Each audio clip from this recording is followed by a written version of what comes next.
Welcome, Internet, to the Plays Video Games Podcast. It's your boy, Dat Ninja Dev. Joined as always by Donnie Eat, the High Priest, and we are missing one Delvin Jermaine Cox, as Florida has deleted him from their server. So he no longer exists. It's wild. Delvin, I didn't even know until like 3 minutes ago. Dev told me. I had no idea. So that sucks, Delvin. Dude. Yeah. He Get a generator. I think he has one. Get your ass on the podcast. Yeah. He had some house issues where a water pipe burst and shorted out his electricity, and therefore Like all he of has it? been without power for Like the main or something? 3 days. Like I all guess, of it? yeah. How is that? Does he have to rewire his whole? Is it a $60,000 bill or something? Like I have no idea. All That's I know is crazy. that he sent us a picture of his Nespresso melted from the short, and I said, "Did you lose anything else?" He said, "I don't know. I'm unplugging everything now." So I didn't see that at all. yeah, That's wild. yeah. Oh, So Delvin is elsewhere. MIA. His life RNG is something special. That's yeah. It's been a long week for all of us. I know It's you only have been Wednesday. dealing with a lot. Yeah, it's crazy that it's Wednesday, but it feels like 2 weeks happened in the last 3 days. That's true. Yeah. Yeah.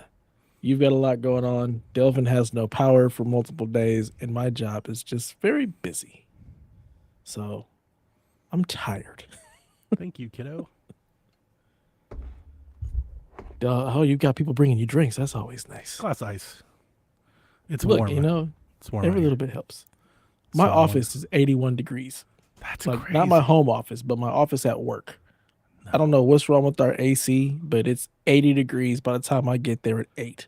That sounds like remote work to me. F that nonsense. Yeah, no. Most of my work now consists of going to meetings, so Mm-hmm. yeah. Mm-hmm. Yeah, I'm also still doing my previous job since they froze that position. So Mm-hmm. I'm kind of working 3 jobs at this point. It's Mhm. been interesting. So That's correct. it is what it is. So yeah, I'm tired, but Destiny released an expansion yesterday, so I at least got to dive back into the world of Destiny 2. And This is like the big one? Does it have like a name and everything? yeah, It's yeah, this is like mothership their or named expansion. This is Destiny 2: Silver The Edge of Celica? Fate. The Edge of Fate. Yes. The Edge of Fate. We have moved almost out of our solar system. We're at Kepler, which They is should like have at the one that's- very edge. They should have one that's just like black hole, and then you could transport to the universe and you start all over again. That's kind of what this is. We're at a singularity that is held Uh-oh. together by a black hole. Yep, you're about to go all the way back in time. Or the future. Well, funny you say that. That's exactly what's kind of happening. It's like Of this course. weird time stuff going on. So yeah, Uh-huh. you've read the room correctly. It's pretty interesting. That's I've only played all the first rage right campaign now with mission. sci-fi is fucking time dilation, time travel, and black holes. Like that's everything. So Is it? yeah. I feel like I haven't seen anything with time dilation and black holes since Interstellar. No. I mean, maybe in the movies. I'm not talking about movies. I'm talking about like just I see this shit all the time online. Just people's theories and what they're talking about, or It's either like real, like the other day, like I think like oh my god, it was like 2 or 3 weeks ago. I do not know because I did not click on the dumb video, but YouTube was like recommended for like a day. YouTube was like, "Is our universe in a black hole?" And some scientist was like trying to peddle that theory.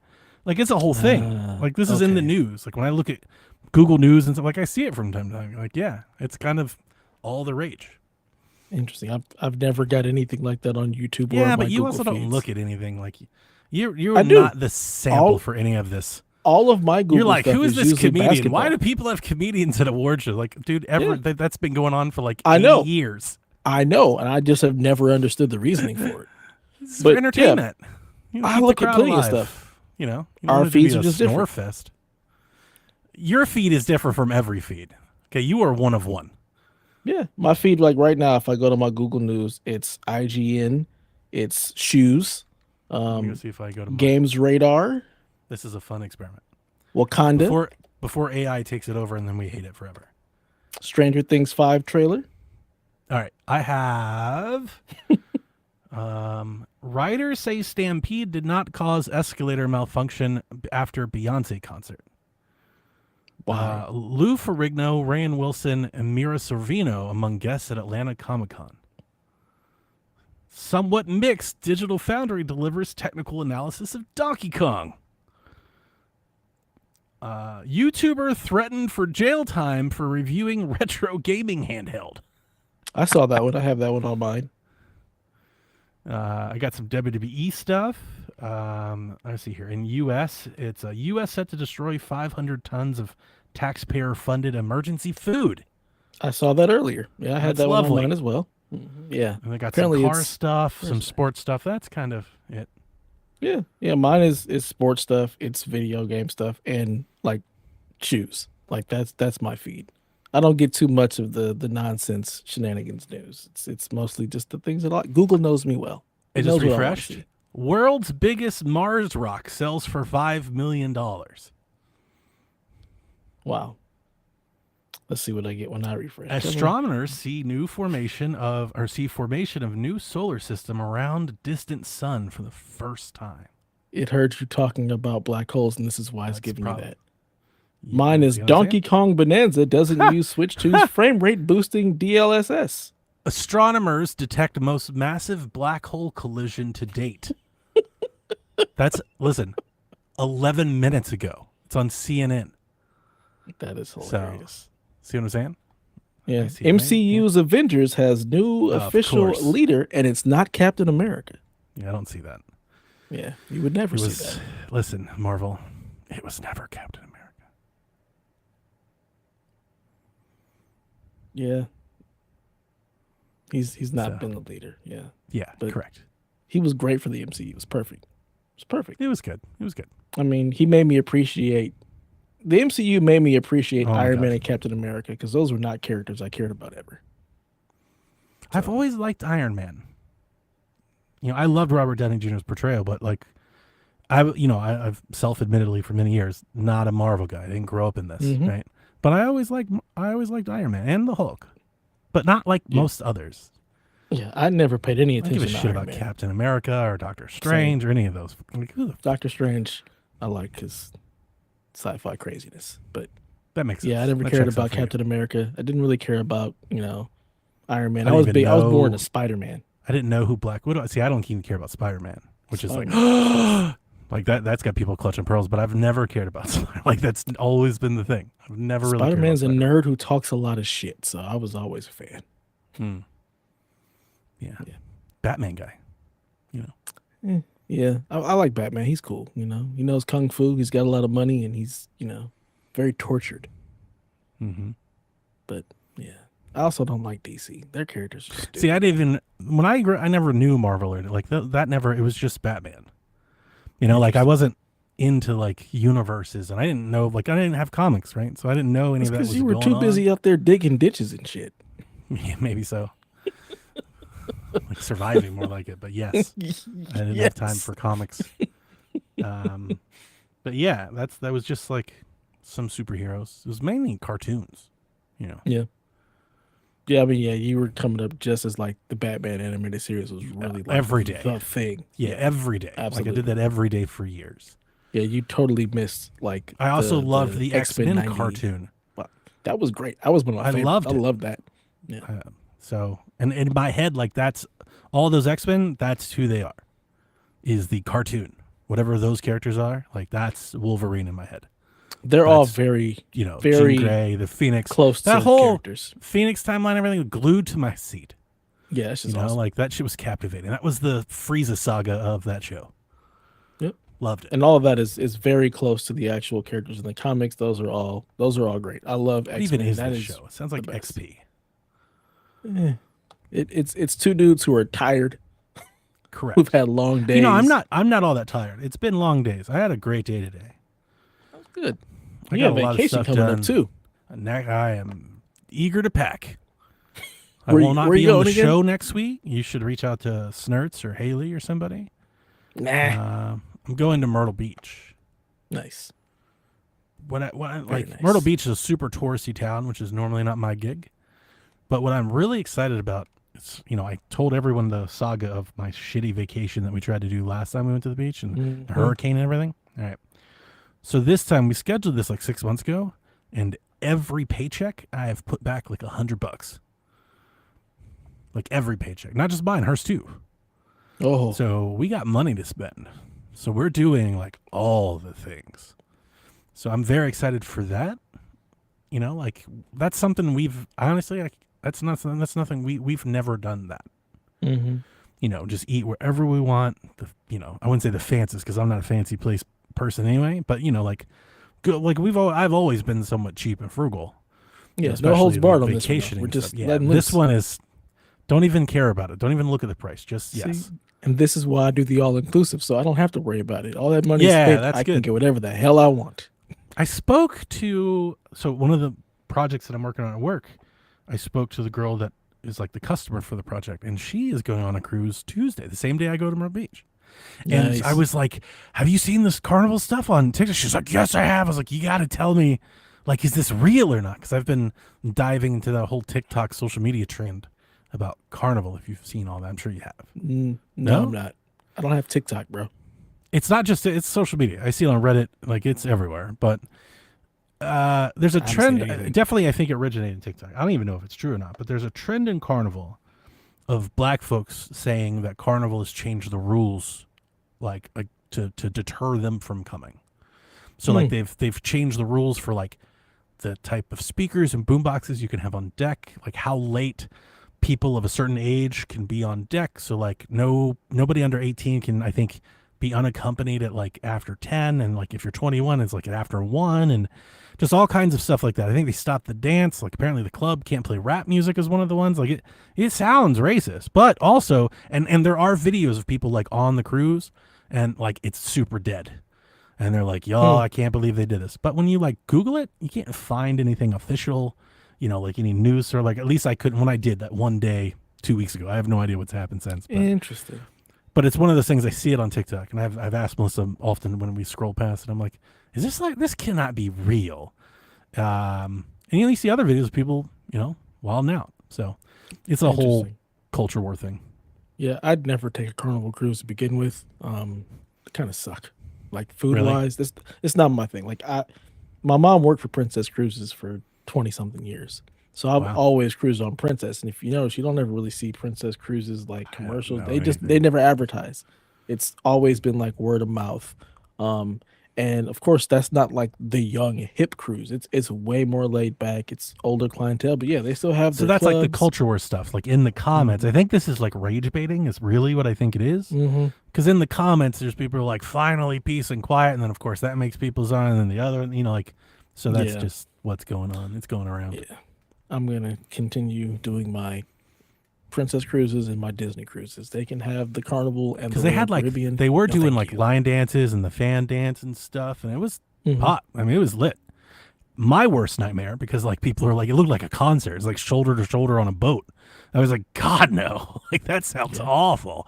But it looked popping, like That's when you just MTV go Spring up. Beach. You go up on a deck and you just look down and watch. You don't need to get involved. You just watch. Yeah. Like it literally, for some of those videos, they literally shoulder to shoulder across the whole deck, the pool, like all across. People standing shoulder. It looks like a concert. Yeah. I was like, Yeah, God. I've seen that. I've seen that plenty of times because I usually have. like the sail away cruise and all of that stuff. I've literally watched it on cruises. I don't ever participate in that shit. Like, yeah. I'm a I watch had with my that drink time in my hand. life where I would go into places like now I actively avoid things like that. I'm like, whoa. Yes. Sounds miserable. No, thank you. Yeah. But vacation, I'm excited for you. Excited I for am you. excited It should be for a good me. time. You Hopefully can nothing just fucking unwind. and- blows up here on the way there. Like it's bound to happen. You treat yourself and a hurricane comes along, like it's bound to happen. Only on your coast. We don't Apparently. have those problems. That's true. Just don't have to worry about that. Earthquakes, I'm okay with that. wildfires taking out entire half of the state. I'm never in those places. I've been very lucky. So Nice. that Northridge quake though, it was pretty wild. Riley's holding down the chat tonight. Nobody's hanging out with us, but Yeah. Riles. He's going on the British Isles cruise. That sounds lovely. Yeah, I'm sure that'll be very nice. Yeah. If and when I ever travel abroad, I'd like to kind of go to like Ireland, Scotland, UK, that kind of area. Yeah, I just want to go to Japan. That's the only place I really want to go. Yeah. You been playing any games? Not since Sunday. No, I was in my cocoon, living a great time, and then life was like, knock, knock. Big life decision. It's a good decision. Nobody worry. I was offered a new job this week, so I'm going kind of through that process of evaluation, which I won't be done this week. So, like, really, the whole point for me today is like, today was the day that I kind of alerted my office, because I don't want to be thinking like this on vacation. But Right. the last 3 days, I have felt like Doctor Strange, going through 1,000 different scenarios in my head and what my future might hold. Mm-hmm. Which is not something I actually intended on considering anytime soon. So I hate when that stuff happens. Yep. Like, but life's life, right? Like, opportunity doesn't knock when you want it to. So I gotta process that. So, like, once that happened, I haven't touched or thought about games. Honestly, our news might be reflective of that. I tried to pull some stuff right before the show started, but I actually don't think I've touched these notes since like Sunday. So, like, I've been kind of out. I don't think I've been in Discord like a whole lot. So, like, every now and again, I'll see like an article and I'll like do the share button and send it to Discord, but like, I don't know what's really going on. Yeah. So, yeah, you have definitely been MIA. I've noticed that. That's how you also missed that Delvin had no power. yeah, I missed all of that. Are there like photos? Yeah. Like, did he get hurt? No, he's fine. It's just Damn. the only Did photo at he least picked. the arcade machine blow up? I don't know. That's what I Did said. it take Did you out lose skee ball? anything else? Only thing he knows he lost is the Nespresso. He's out there ski balling in the candlelight. You know, he's got his phone, a little Bluetooth speaker, and he's just throwing that ball in the candlelight. It's hilarious. You know, he could just go to his other house. That's the other thing. That's this man, is what the a luxury place. of life. My Yeah. other house. Basically, That's I'm like, wild. because when they have, I was like, what house? Your house or the other house? The other house. He's like, right. my house. I said, then go to the other one. Like, 100%. you can be here with us right now, Delvin. But no, Nah. you let life take you out. You got deleted. I beat Plucky Squire last week, and I talked about that on the show on Nintendo Shack. Mm-hmm. I loved it. Really. I think it's Nice. a great game. Great indie game, you know. Very charming. It goes way out of its way with charm. I wish the polish, like, his Nintendo levels of charm to it. And a little, like, I wouldn't say, like, ingenuity, but, like, creativity. Like, with some of their little set pieces and stuff. For like, oh, this is kind of, it's got that Nintendo vibe. You know, like, so Astrobot touches that, too. It's like, wait a minute, this does feel like that, though. It gives you that, but it's not nearly as polished as most Nintendo things. So, like, you know, I think it does. It's not a perfect game. That's all I'm saying. I had a blast. I loved it, but you know, it's not incredible. If you're not interested, I wouldn't tell you to go out of your way to play it. But if you ever had an interest, I would tell you to do it, because it's, you know, it's a little repetitive, but it's great. I'm playing. What else was I playing before I stopped? I'm playing Warhammer Bolt Gun. Mm-hmm. Which I bought for Switch because I previously played it on PC. So I got that for Switch, and I've been replaying that in between games. But, you know, I got a bunch of games coming out. Donkey Kong shipped today, so I don't know when it's going to arrive, but it'll be here. I don't know. I mean, I hope to play some of it before Shaq, but also I'm kind of thinking about not, because I don't want to take my Switch on vacation. Like, I'm not doing any gaming. That was my next question. Yeah, I'm not doing any gaming on vacation. So I may just wait until I come back, because I don't want to start it, leave for a week and come back and try to, you know, do it again. Like, I may just wait. You know, That makes sense. I'm sure Rebecca and Delvin will play it before Sunday. They can talk about I it. hope Delvin has power to be on the show. But I'm very much looking forward to it. I got Yakuza, and I'm starting to fear this. I'm starting to fear this a little bit. So I bought into this Bray Wyatt hype, and I bought WWE 2K for Switch. The last time WWE 2K came out on Switch, it was a nightmare. But I'm thinking new Switch, right? Series, like, I've been impressed by some of these ports. That game comes out, I think, at midnight. I haven't seen one picture or image or video of that game running on a Switch yet. Like, I saw the DK reviews go up today, which I honestly forgot, like, that would happen, and I haven't even read them yet. But that made me think. I was like, where are the WWE reviews? So there are none. For anything, for any systems at all? No, I mean, I'm specifically, I mean, I bought it on Switch 2, so I specifically am interested in how is the port on Switch 2. Jesus. I know it's fine on other consoles, but like, how is it for the console I just bought it on? And I haven't seen it. So now I'm worried. I'm worried tomorrow I'm going to press play on the damn thing and it's going to be trash. Like the last one. I'm like, man, they got me again. I don't know why y'all do that to yourselves. I mean, anything it's a Switch port, just wait. They came out with Bray Wyatt content, man. I love him. What? I don't even know who the hell that is. So he died. So I'm sorry. Yeah, so they have this whole wrestlers tribute. Die a lot. They have all this tribute for him that they put in the game. Is it only on the Switch? He died very young, kind of like tragically. No, it's on other things. I want to play it on Switch too. It's the only version I have. It's the only thing I'm playing. I don't have another console. It's not on PC? It is. I haven't played a game on PC in ages, man. You guys in these handhelds. Half the time I look at it, I'm like, why do I even have you anymore?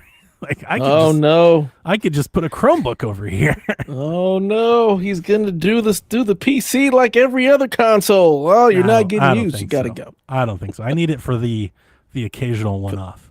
For the real games. Yeah, like the GTAs of the world and stuff. Whenever they show up 8 years from now. You need it. Yeah. You need it. I need it for Gears, If Infamous ever comes to PC, that sort of thing. Not happening. Infamous is dead. Dead and gone. Dead and gone. Never return. Basically. I can probably fill in if you want to hear it. The answer can be no.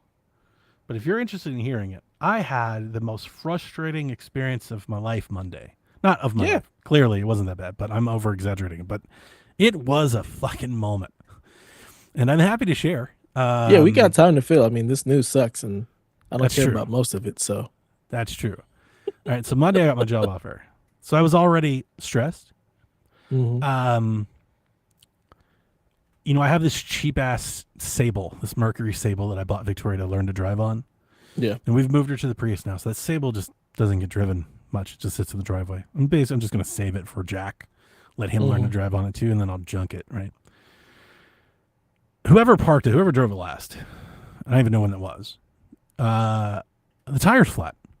It's been sitting in the driveway with a flat tire for 3 weeks.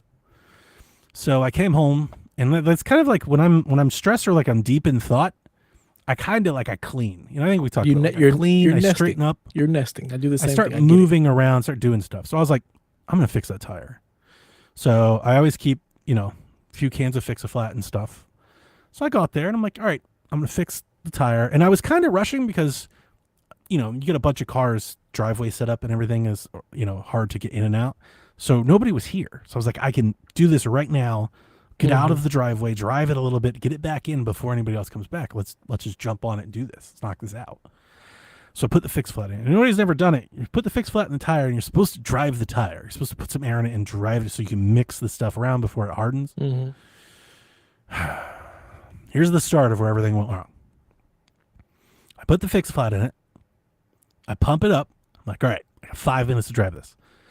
I open the door, sit down, turn the key. It's completely dead. Of course. Not only was it parked with a flat tire, the lights were left on. It's 100% headlights. I can see the click. I just click it over and they're left on. So go get my booster cable. All right, get my booster cable. I have like a jump pack. Go get my jump pack. Put it on. And I know it's one of the girls because the seat's pulled all the way forward. All the mirrors are down. It's definitely it's one of 2 people. Jump the car, get it going. I'm like, all right, get into this thing, turn the car turns on. It's dead empty on gas. Oh my God.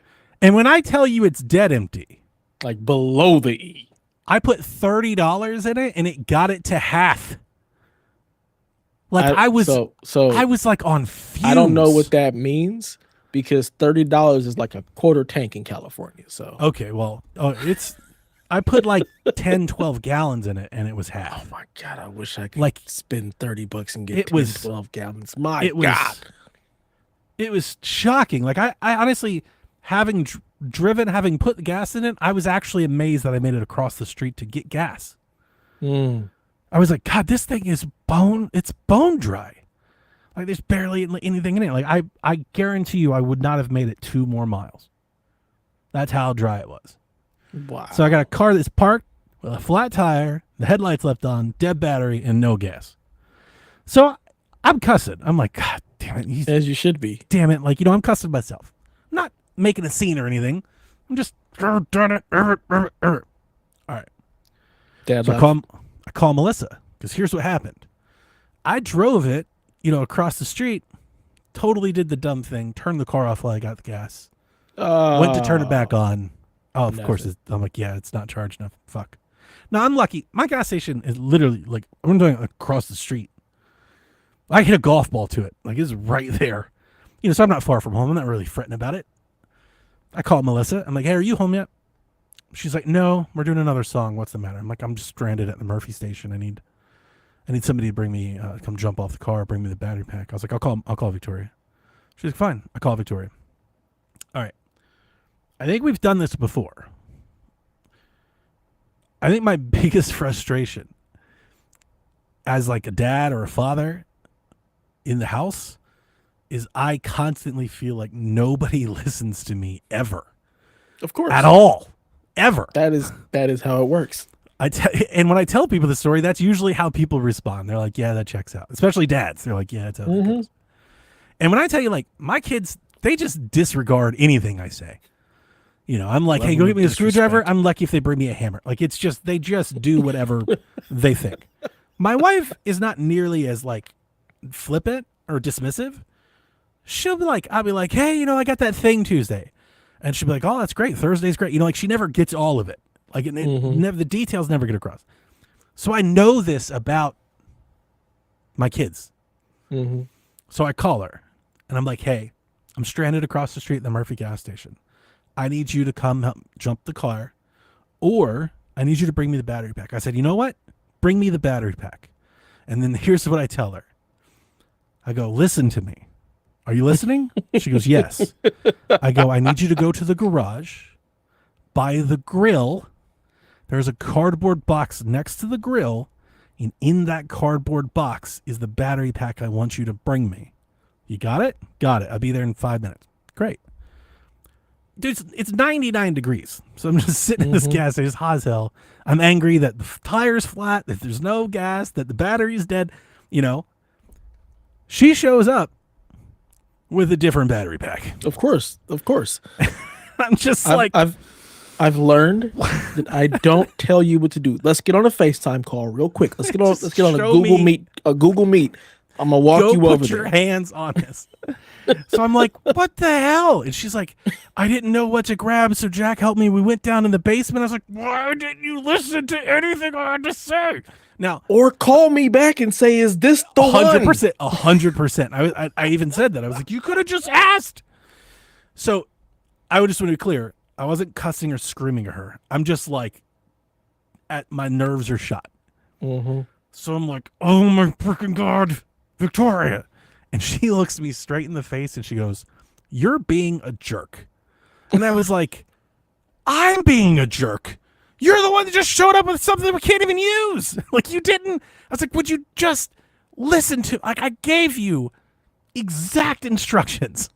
Cardboard box. She didn't follow one. She didn't get one of the steps. She went to the wrong room, looked in the wrong place, grabbed the wrong thing. Garage, cardboard box, nope. By the grill. Nope. Went to the basement, to my charging station, and found, Dev, this battery pack was still in its box. It's never been opened. She brought me a box that's never been opened, thinking I could jump the car off. Oh, man. So I was living. And like, Jack didn't have any sense to be like, that's never been out the box. Nope. It's not, I was just stressed, and I'm living, and I'm just like, and I wasn't like yelling at her. I'm not, everything was fine. I don't want anybody to take the wrong idea. But I was just like, why didn't you listen to me? Like, why do you just never, would you just listen to me? And then here's the topping, the cherry on top. I go, fine. I said, do you have jumper cables? She goes, yeah. I said, go bring the car over with the jumper. We'll jump it off. Oh, God. She went and brought me her battery booster pack that is in the box and has yet to been opened. And I was like, you didn't even listen to me right now. Bring the car with the jumper cables. How did you? What? Drive your car across the street with your jumper cables. I'm like, I'm yelling at you because you won't listen to me. I just gave you one command right in front of you, and you didn't even listen to it. Was Jack with her? No. Okay. Because I want to blame him too. Like you heard what he told her, and you didn't help eat. Like, this is why everybody understands the Thanos. Fine, I'll do it myself. 100%. Yeah. I literally was like, I'll just walk. I'll walk back to the house, get the battery back, walk back. That would have been more efficient than this exercise I just tried to do. And at that moment, my wife pulled up. Oh my God. And then I had to recount everything. So Victoria went back. I was like, hey, this is what I told her. I was like, hey, if you're mad, if I upset you and you're mad about that, I said, I'm sorry. I said, I'm sorry that it upset you. I said, but I am not upset about anything that just happened. I was like, I don't know how many more times to ask you. I gave you exactly what I wanted you to do. Like, you didn't get one. You're 0 for 5. I was like the big 0. You didn't do one thing, you know? It's like they hear us talking and it's womp, womp, womp, womp, womp, 100%. 100%. And they just do whatever they want to instead. Yeah, dude, Monday was a day. What a day. Wow. Yeah. Wow. Yeah, but Delvin was like, I'm having a bad day. I was like, pfft. Like, I was like, I'm about to punch through a wall or something. Like I don't know what to do. Yeah. Delvin was sitting there with no power, so he's definitely worse off than me. I'm definitely not going to compare that misery. It wasn't that funny, bad. I could have just left the car there for all I cared about. Like, who cares? Shitty car. Yeah. You know, like, it's not the end of the world. I had to have my battery replaced this weekend as well. Don't know what happened. Car was working fine. I go out on, I think, Saturday. I was going to go get something. I go to turn my car and just nothing. Yeah, like, I'll do it. What happened here? The crazy part, no, I didn't leave anything on. I think the battery was just bad. Just shot. Yeah. Yeah. Because I went to turn everything, like I'm getting, the radio comes on, the lights come on, everything is working as is. I'm like, okay, I'm like, please don't be like the alternator or something, or the starter. Yeah. I'm like, it can't be the starter because I replaced that like 2 years ago. So this starter shouldn't have any issues. But yeah, the battery was just bad. Like it wasn't just low. It was like bad. So luckily I was within the 3-year warranty period for the battery. So I just took it to AutoZone and they replaced it under the warranty. But of course, it was just the one AutoZone guy and some chick there that was underage, so he couldn't replace the battery. So I'm Change like, it. Just give me the tools and I'll do it myself. Yeah, you had to go do it yourself. Yeah. But yeah, that's one of those things where it's like, yeah, I just gotta do it myself. And I was like, I can't afford to have to fix a car. Please just be the battery. So yeah, I called my wife. I said, babe, can you go ahead and charge my little jump box? Luckily, she got the right thing and she charged it.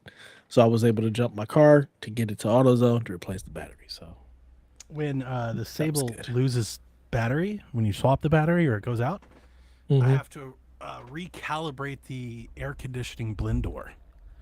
What the hell is that? The blend door it's like a door that sits over like the vent, and it does like this, and it blends like heat versus cold. It's how when you change that knob, that's how that works. When you disconnect the battery in this old ass Taurus or Sable, that just neutrals, and you have to put in like a secret fucking dash code to make it recalibrate before the air conditioning will work. Wow. So yeah, what I thought was, I'm gonna get some Fix-A-Flat in this tire and drive it for 15 minutes, put it back. It was hours. It was a 3.5 hour ordeal. It's like, oh my God. You left the lights on, you had the car on empty, and you left it with a flat tire. Like, my wife had the audacity. That?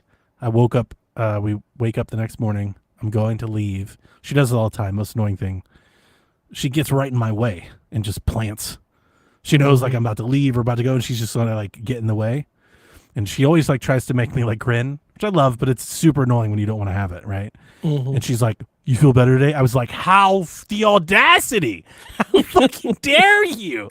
She's like, you were in a mood yesterday. I was like, you put me in a mood yesterday. You didn't help.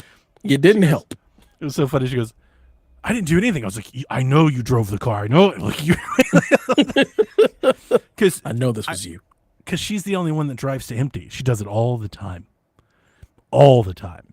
Women do that. My wife does. My daughter doesn't, but This has been Why a can't long-standing, like one you of those see that it's on E? Can you husband-wife just debates. stop?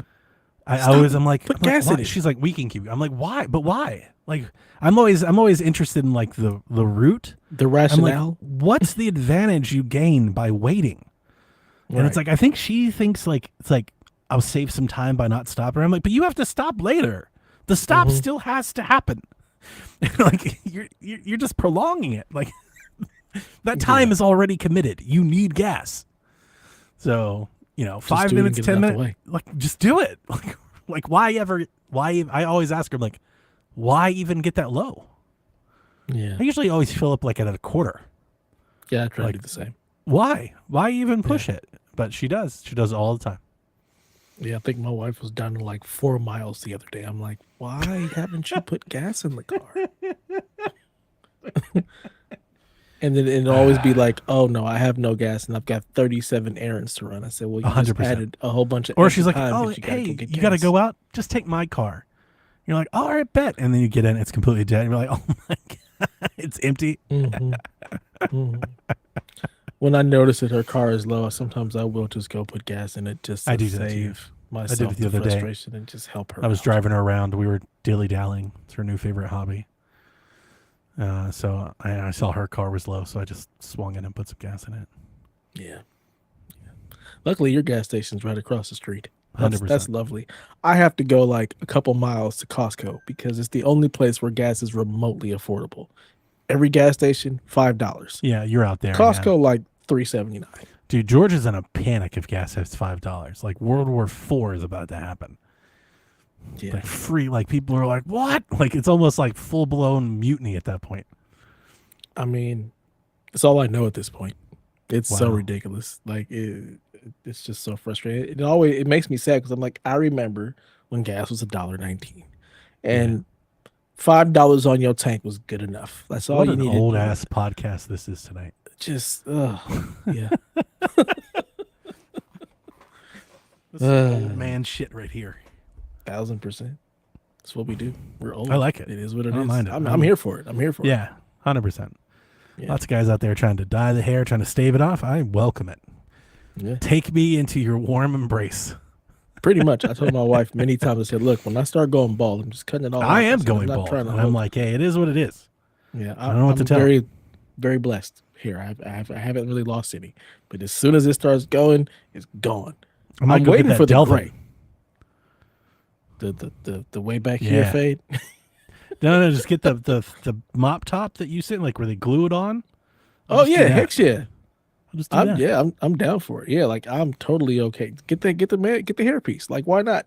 We've been doing it for years. 100%.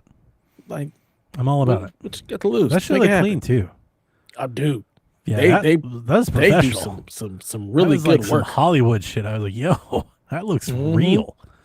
Yeah. So I'd be open to do it. I don't know. It depends on how much it costs. I don't mind That's a being. good question. I have don't no mind idea being how bald. expensive it is. Balding doesn't. I'm not scared of Yeah. being balding. Doesn't anybody who's like worried about being bald, like I don't get it. I think my I've- wife I've does. been I think bald. my wife doesn't want me to bald. I don't think my wife cares. I could understand why one wouldn't. Yeah. But I mean, it is what I it was is. bald in high school. I just cut all my hair off in high school. My daughter saw a picture of me and she was like, what the The day after our first date, I buzzed my hair, Mhm. and I'm pretty sure I don't think she'd ever seen a buzz cut before. She freaked.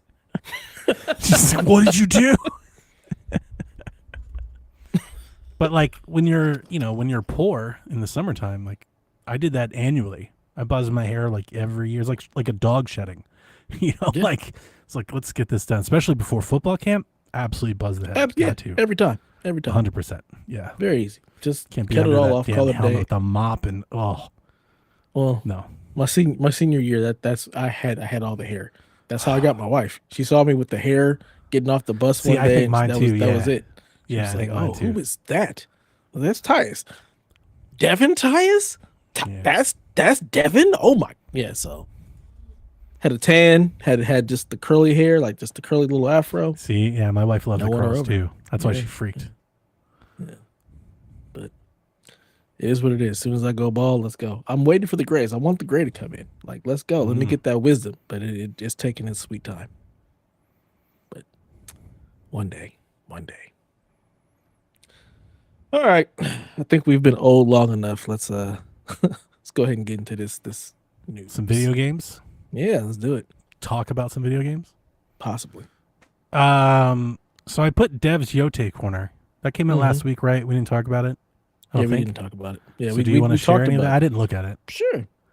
So, game looks awesome. Looks like more Ghost, basically. Ghost like, of Tsushima. Yeah. It's Ghost of Tsushima Part 2. You're playing as Atsu, and you're in a different place, and it's a revenge story. So, let's see. It's very very similar. It's funny. To We talked about that we were having the showcase, and you're like, I don't give a shit about it. You totally watched that shit though. I watched it later. Okay. I didn't watch it when it happened. Listen to that, talk that shit, and then go watch it anyway. That's absolutely. Wild. You know I love talking shit. That's what I do. But yeah, it's similar to like Assassin's Creed, where it's a revenge story. You somebody, they killed your family. They pinned you to basically, you're John Wick. You got these people to kill. So it's not like you're not dealing with like Jin and his honor and all of that nonsense. No, you're just a murder machine, and you can feel free to murder however you feel. In fact, you've got way more weapons to do your murdering with. I definitely lean into it, John 30. It's what I do. But yeah, you've got a lot more weapons, a lot more abilities to just murder however you want. There's all kind of bounties.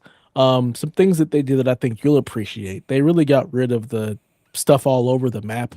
There's a spyglass that you can pull out and start looking for things. So you've got a little bit more freedom to just explore. You can kill the enemies in any fashion you want. You'll come across stuff that's just not on the map. And all of a sudden you've got this bounty and there's this person you can kill or whatnot. There's also bounties put on you. So like you can go kill the people that are trying to collect the bounty to kill you as well.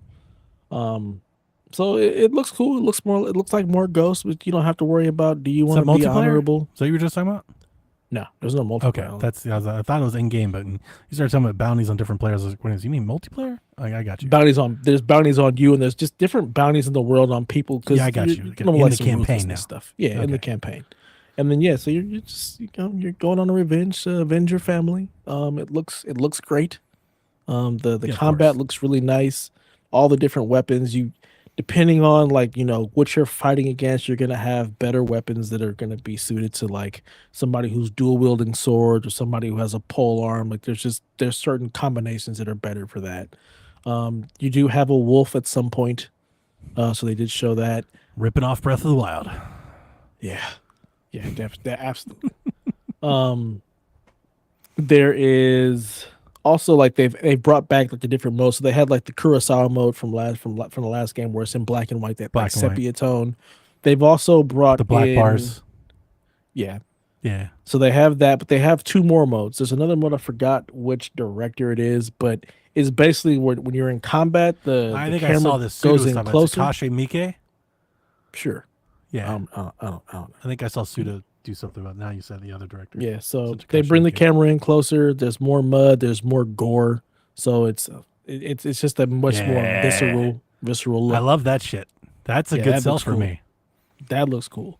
And then they also have another mode called Watanabe mode, which is basically if you've ever watched Cowboy Bebop or Samurai Champloo, the guy who made those, he's curated a like lo-fi playlist to go along with the game. So it's kind of like the way Samurai Champloo is the anime. It has really, really great just like lo-fi music to go along with this story that he's telling in Samurai Champloo. So I'm very, very excited about that mode because I've always wanted a Samurai Champloo game, and this kind of just nails it on the head. And I like the fact that it's a little bit more free. Like you're not really necessarily chasing down any kind of story beats. You're not trying to liberate anything. You're just a murder machine. So feel free to go and murder however you see fit.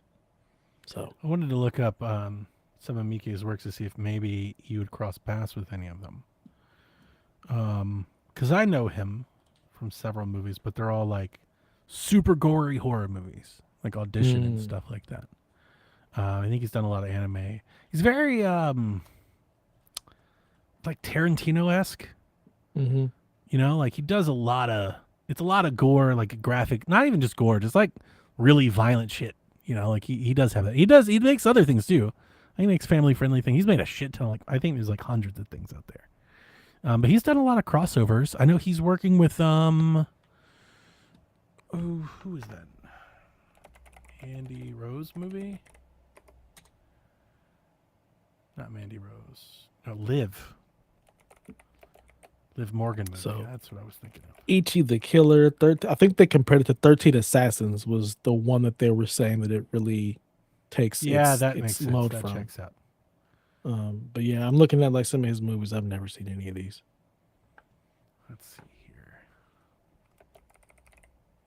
Let's see. Bad Lieutenant Tokyo. Liv Morgan starring in it. He's directing that. That's I think this is like his next big project. Yep. Yeah, Bad Lieutenant Tokyo. Yeah, I see that. Yeah, I've never seen any of the movies that he has done. Yeah, Ichi the Killer. Like that's what I'm thinking. A lot of these, I don't think you would have ever come across these. I've heard of a lot of them, but I've never seen any Probably. of them. So yeah. It's a lot of it's a lot of Japanese stuff too. Like it's Yeah. not like it's popular stuff, but like Audition kind of made like ripples across like when it came out like in Horrorland, like everybody was talking about that.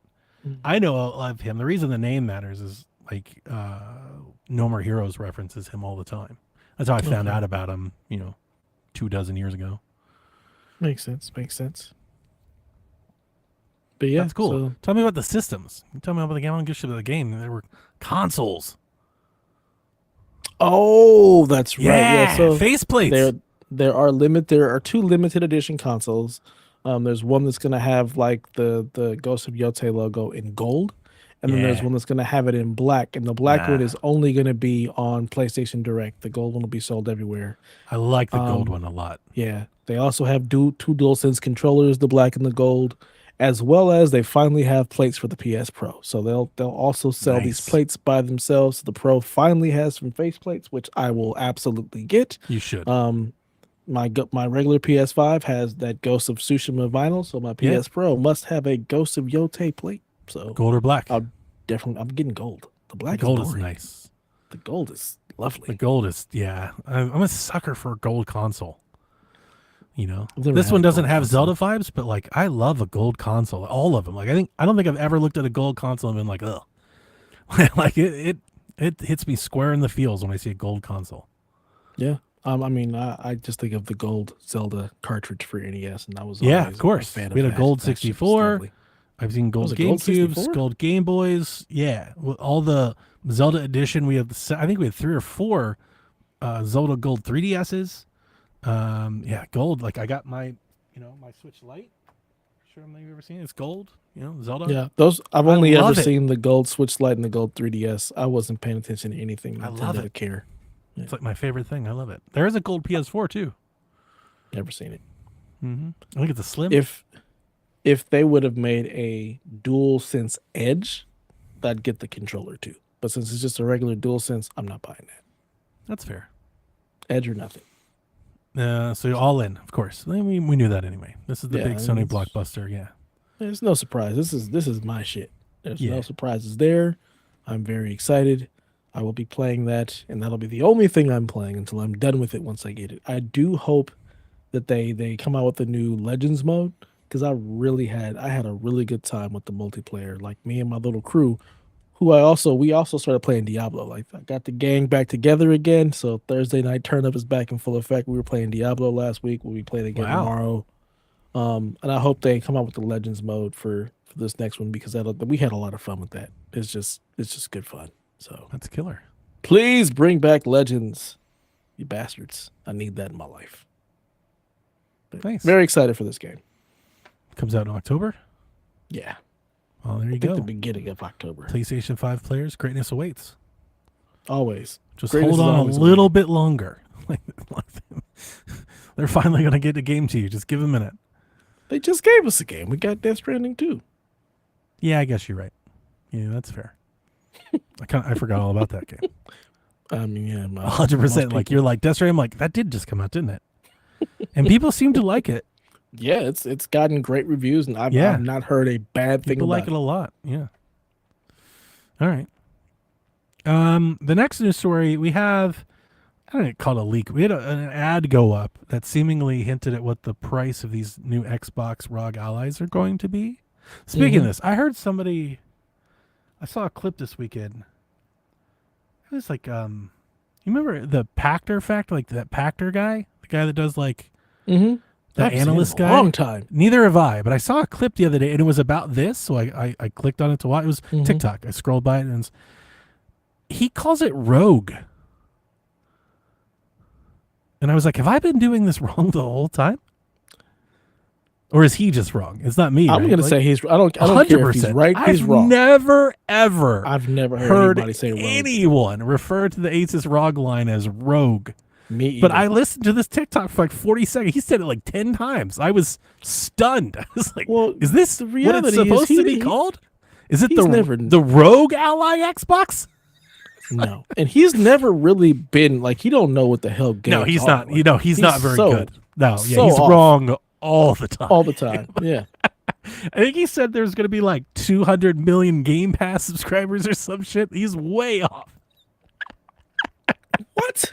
Yeah, he did. Like, he thought it was going to take over the world. He was like, this is Netflix. You know.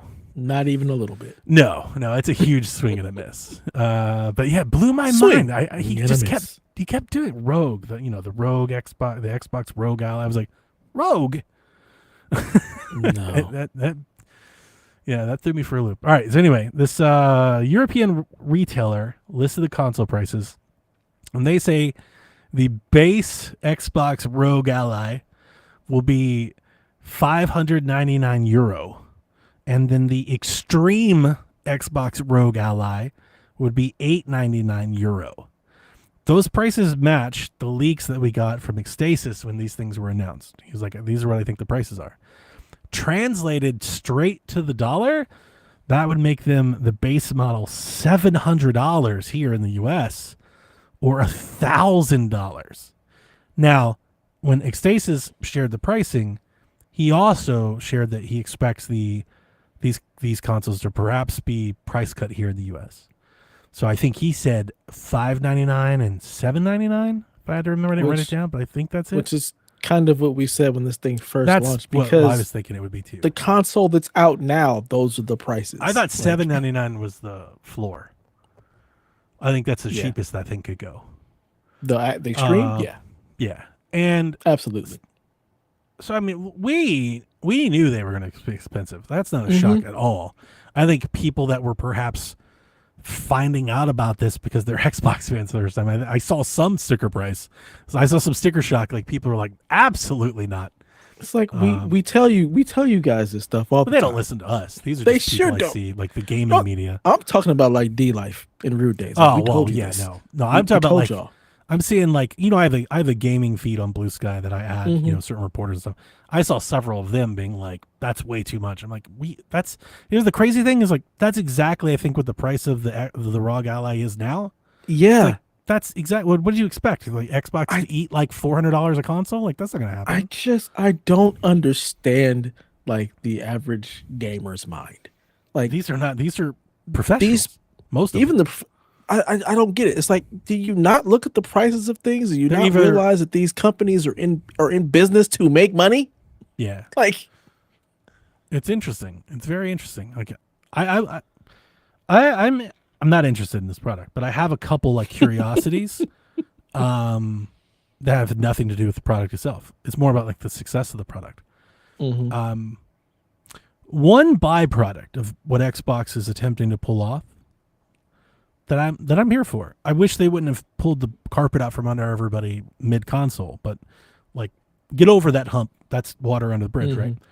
One thing that I like about what Xbox is seemingly doing, as I keep saying, they're stepping out of. I'm going to start saying they're stepping out of the console model. I think it's a better way of like describing like what's happening. Like they're not getting rid of console. They're going to make a console, but they're stepping away from like the traditional console model. Yeah. And when they do that, because they're not a market leader, if you stop thinking of them like PlayStation and start thinking of them as like a niche gaming market, like an Alienware, like a Logi G, something like that, like a Razer, That's a sweet space for them to be in. Not for wide mass appeal, wide adoption, but for like, let's just make some cool shit. And if only 10,000 people want it, that's fine. We'll charge them a premium, but at least we'll get them. You know, like one possible benefit from this, you know, like the console model means that you lock everybody into this particular SKU. It sits behind traditionally PC advancements because it needs to be at a price that you can market to a big group of people. When you let go of that, you could fucking have a $1,499 Xbox and that shit could be killer. You know, like if Xbox goes to AMD and they're like, who cares? We're going to make it $2,000. Give us as much horsepower as you can. You know, like it could be awesome though.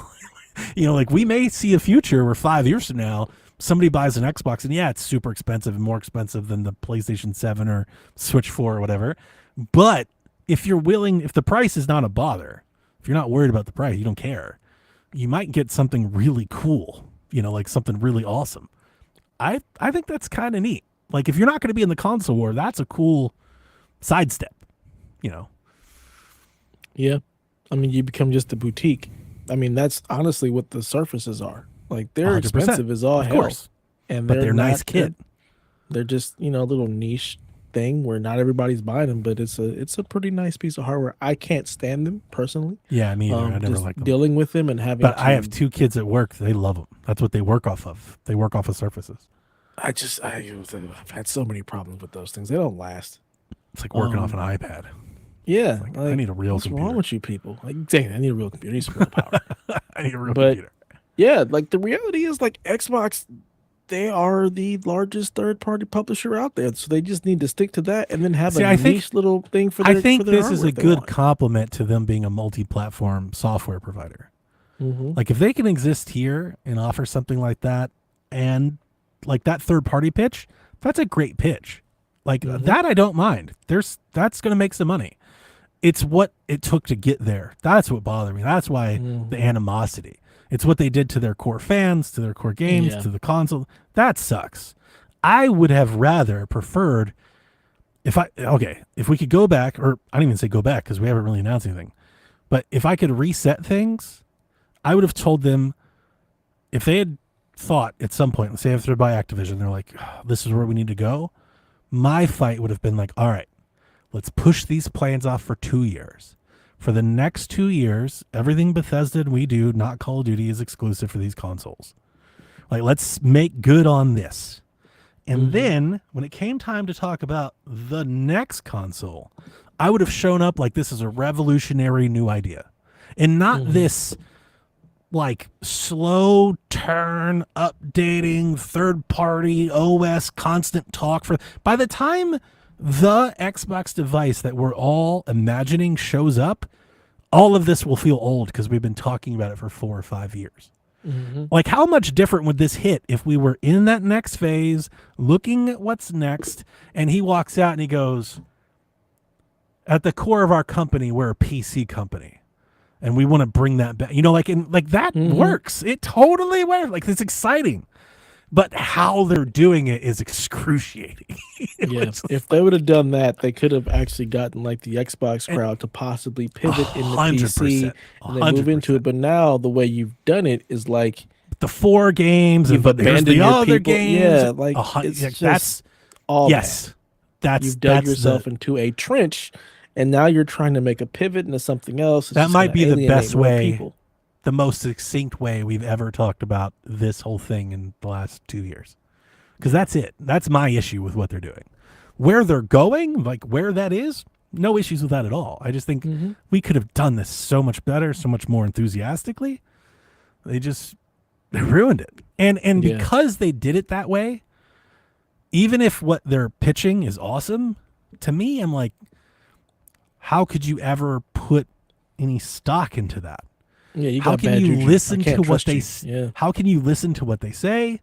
How can you expect them to stick with it? Like, you know, like that's the until what? Until clouds hit, and then you turn and do that. Like, you know, They've got a serious uphill battle with their marketing because to win people back is real tough. So, to bring this back to this, because I really went off on tangent there. Something I don't think enough people are talking about, because I don't think anybody thinks this is a real, like, a reality, and maybe it's not. I just feel like maybe maybe it's worth discussing. What if these Xbox machines are flops? What if they only sell 1 million of these? Does that make them reconsider what their hardware? Because everybody's like, they've already announced and I'm not saying they're not going to have a console, but what I'm saying is they were going to have their own handheld and then they did it. Yeah. So, like, I'm wondering, I think this whole thing with Asus, I think it's two things. They want to test this market theory, this approach, and they need a test bed to work on the OS live, like with real game. Mm-hmm. Like, this is like the perfect, demo experience, demo site. Yeah. I think that's what this is. And I'm just wondering, like, what if it doesn't go very well? Does that make them rethink things? What is well for them? That's the other question. Because that is already what's the target? Already a niche of a niche. So it's I think people, and you're priced high in a really weird time. I think people think Steam Decks are like there's maybe 5 million of those sold. Yeah, it's not big. So I wonder if they're like, and I also, here's the other thing it's not talked about enough. I think they're going to study like user behavior on how many people buy this and buy Xbox games versus buy Steam games. 1,000%. They're going to be watching that. It's so weird because, I really want to know what's your target? What are your goals? Because I think a lot of people don't realize that it's still just a PC. And with PC, you're going to have PC problems. Well, they're going to have their launcher thing. They'll hide you from it if you don't want to see it. That's just the skin over top. It does. Dude, let me tell you about I'm not throwing a stone at them because this isn't out yet. But that update is out on the PC app on your PC. Mm-hmm. So you can bring in Steam games. My shit doesn't work at all. It's telling me I've got 100 games installed, shit I've never played in 8 years, and it's broken. So they're see, that's what I think this is. I think they were like, we need a place to work on this while we develop the next console. It's kind of like they're doing it as they go, kind of. Mm-hmm. I don't think this has been in the works for very long. I don't think they've been thinking this whole console generation, here's where we're going. No, this is a recent thing. This is the last couple years thing, I think. So they're kind of building it as they market, as they talk about it. They don't even have it yet. And they're like, it's going to be great. Here's screenshots. It doesn't work, though. Yeah. Mine actually has all the right stuff installed for me. It shows, my actual library. Does it? Which isn't bad. Yeah. For your Steam stuff? Oh. Mm-hmm. Nice. Yeah, mine doesn't. Mine's way off. So yeah, it's gonna be interesting, but I really I want to know what their target is and what I don't know what their attach rate is. Yeah, I would love to know, on average, how many games bought from the Xbox Game Store are on this device. Because if it's not enough, do they reconsider? What's the point? Yeah, that was my argument with you last week when I was like, why would PlayStation even need to make games for Xbox? You just put them on Steam. And there you go. And I'm definitely not accusing you of this. I know that it is a valid topic, but I've seen a lot of fanboys running with that as a gotcha. It's not a gotcha. I think in that scenario, I think it's on any other PC maker. It's on Xbox to make that a worthwhile endeavor for them. That's just money. I don't know what the cuts are. On console, the cuts traditionally been 30%. I don't even know if that's really true anymore. It's just what we all think. I think that may be a sliding scale, but there was a lot of arguing over the years ago about Steam's cut. I think they lowered it for I don't know, less than 1 million sales. Remember? It was I think they lowered it from 30 to 22 or something. What if Xbox, what if they just want to be treated like a PC maker? So what if the cut is super low? You know what? They're hey, you publish on the Xbox Store and support our devices, we take 5%. Not 25, not 5%. Because they're focused on selling games now, not consoles. They don't care. I seriously mean that. They're not trying the protecting that 30%. That's gone. They lost that when they didn't sell any consoles. So there's no reason to behave like that. to like do console wars with launchers. There's no reason for that. I think not business wise. Yeah, I don't either. So Epic takes 12%. And So there you go. What if you just match Epic? yeah, Well, and if you here's the put this question. here, 12%. Is it worth it? Yeah, I think so. Because here's the other part. It's on Xbox to push their device install base. So that's every device. But again, Nintendo to make enough Switches out there to make it worth third parties.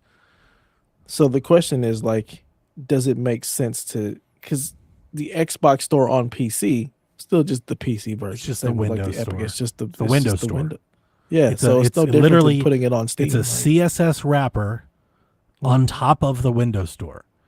And that's still if not anybody an doesn't know Xbox that, version. if you go to the Xbox app and you install a game, open up your Windows store, and you will see that application installing. Mm-hmm. And if you ever have to update your Xbox app, you ever open it and it gives you the update prompt, it's updating the Windows store, not the Xbox client. Yep. Like it's not really a client; it's like a front end.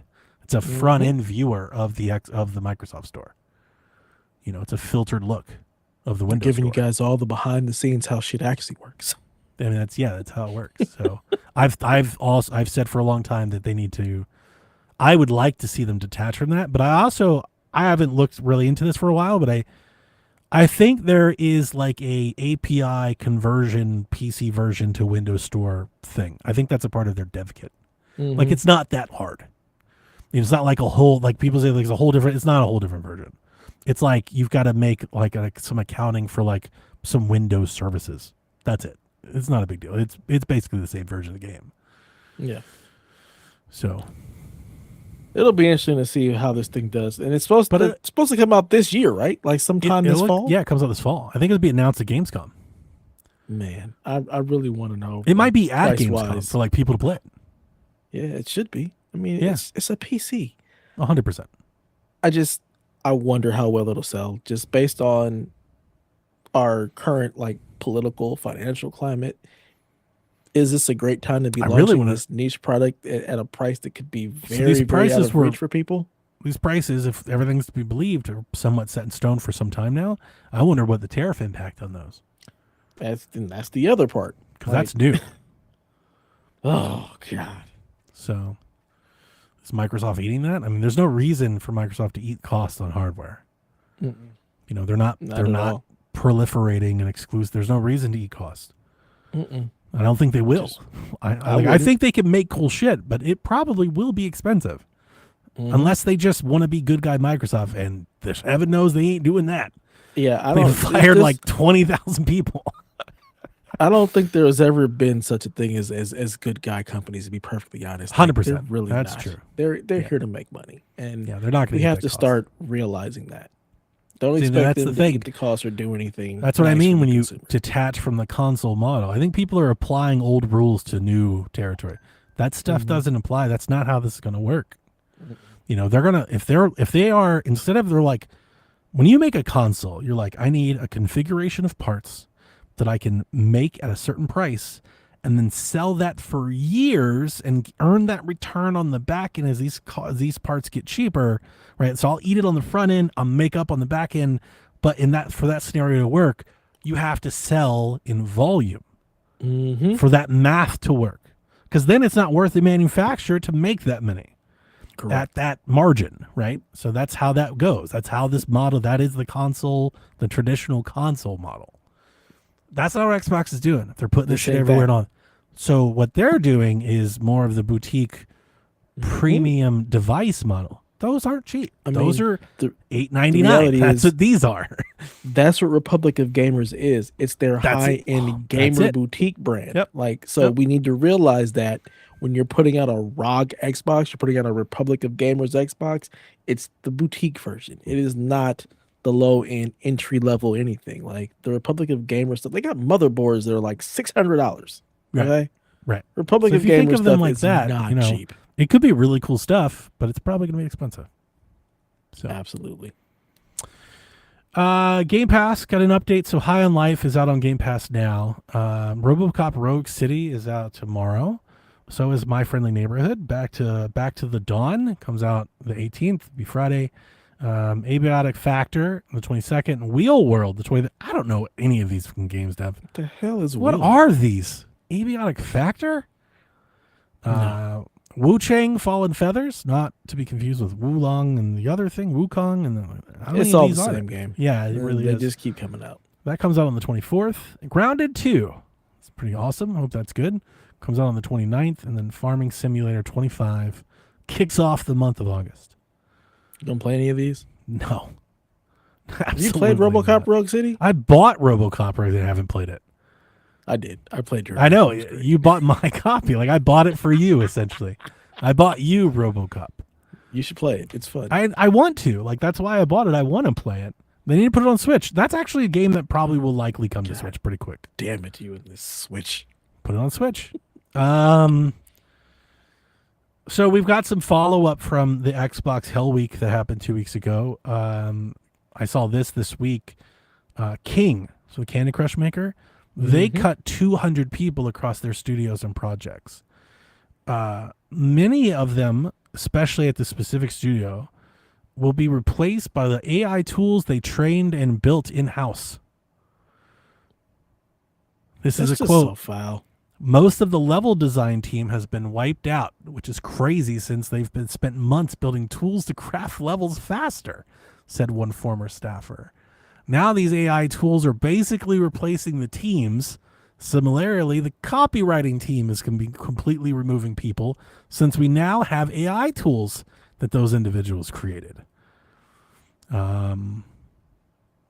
I really hope that some of these people that are creating these AI tools put something in them to where like they just stop working. A kill at some switch. point. Yeah, there's got to be That's a kill good switch. idea. Like, people, if you're an AI developer, please put kill switches in your stuff so that if you get eliminated, you can just flip the switch and it just doesn't work anymore because this is bullshit. It's hard not to feel like this is going to be a societal problem. I hope I'm gone by the time this is, but like, you know how fast tech moves. Yeah. It's It'll so be like funny. 2 years from now. I was talking to my wife about this. Like, she's like super worried about, being replaced by AI, teachers being replaced by AI. My wife loves it. She uses it all the time. I'm like, why are you feeding into the monster? Stop. My wife loves it too. Like, she used, she talks to her AI model Claude like it is her, like her friend.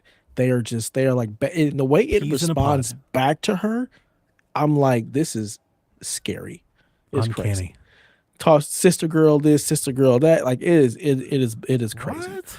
Yeah, like she's got it trained to where it talks to her exactly like it's one of her best friends. That's her bestie boo, Claude. But she's also like super worried. Like, is she gonna be like teachers gonna be replaced by AI models and everything? I'm like, the problem with that is if you replace all the people who have jobs to make money with AI, then you have nobody. You don't have a public that can afford anything. So, what happens?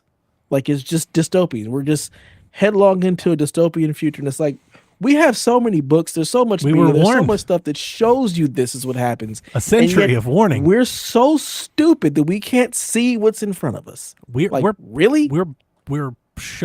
shoveling hundreds of billions of dollars into the advancement of it. All to save a buck. All to save a couple of bucks. Which you can not just use some of those billions to do. Yeah, if you save those dollars and you don't give those to the people that then buy the things, like, you're not going to have anybody to buy your stuff. Like, what are you doing?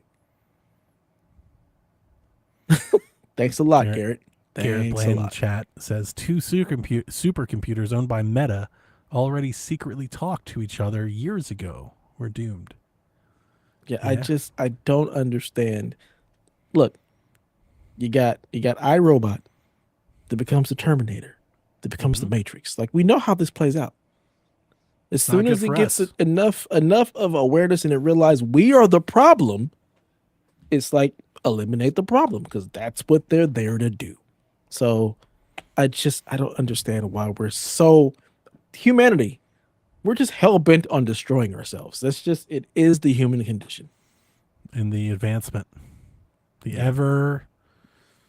never ending push for advancing. Yeah. Agent Smith is right. We are a virus.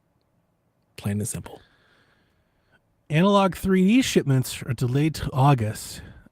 Statement sent out to pre-order folks Following last week's sudden tariff changes, Analog 3D will now begin shipping next month.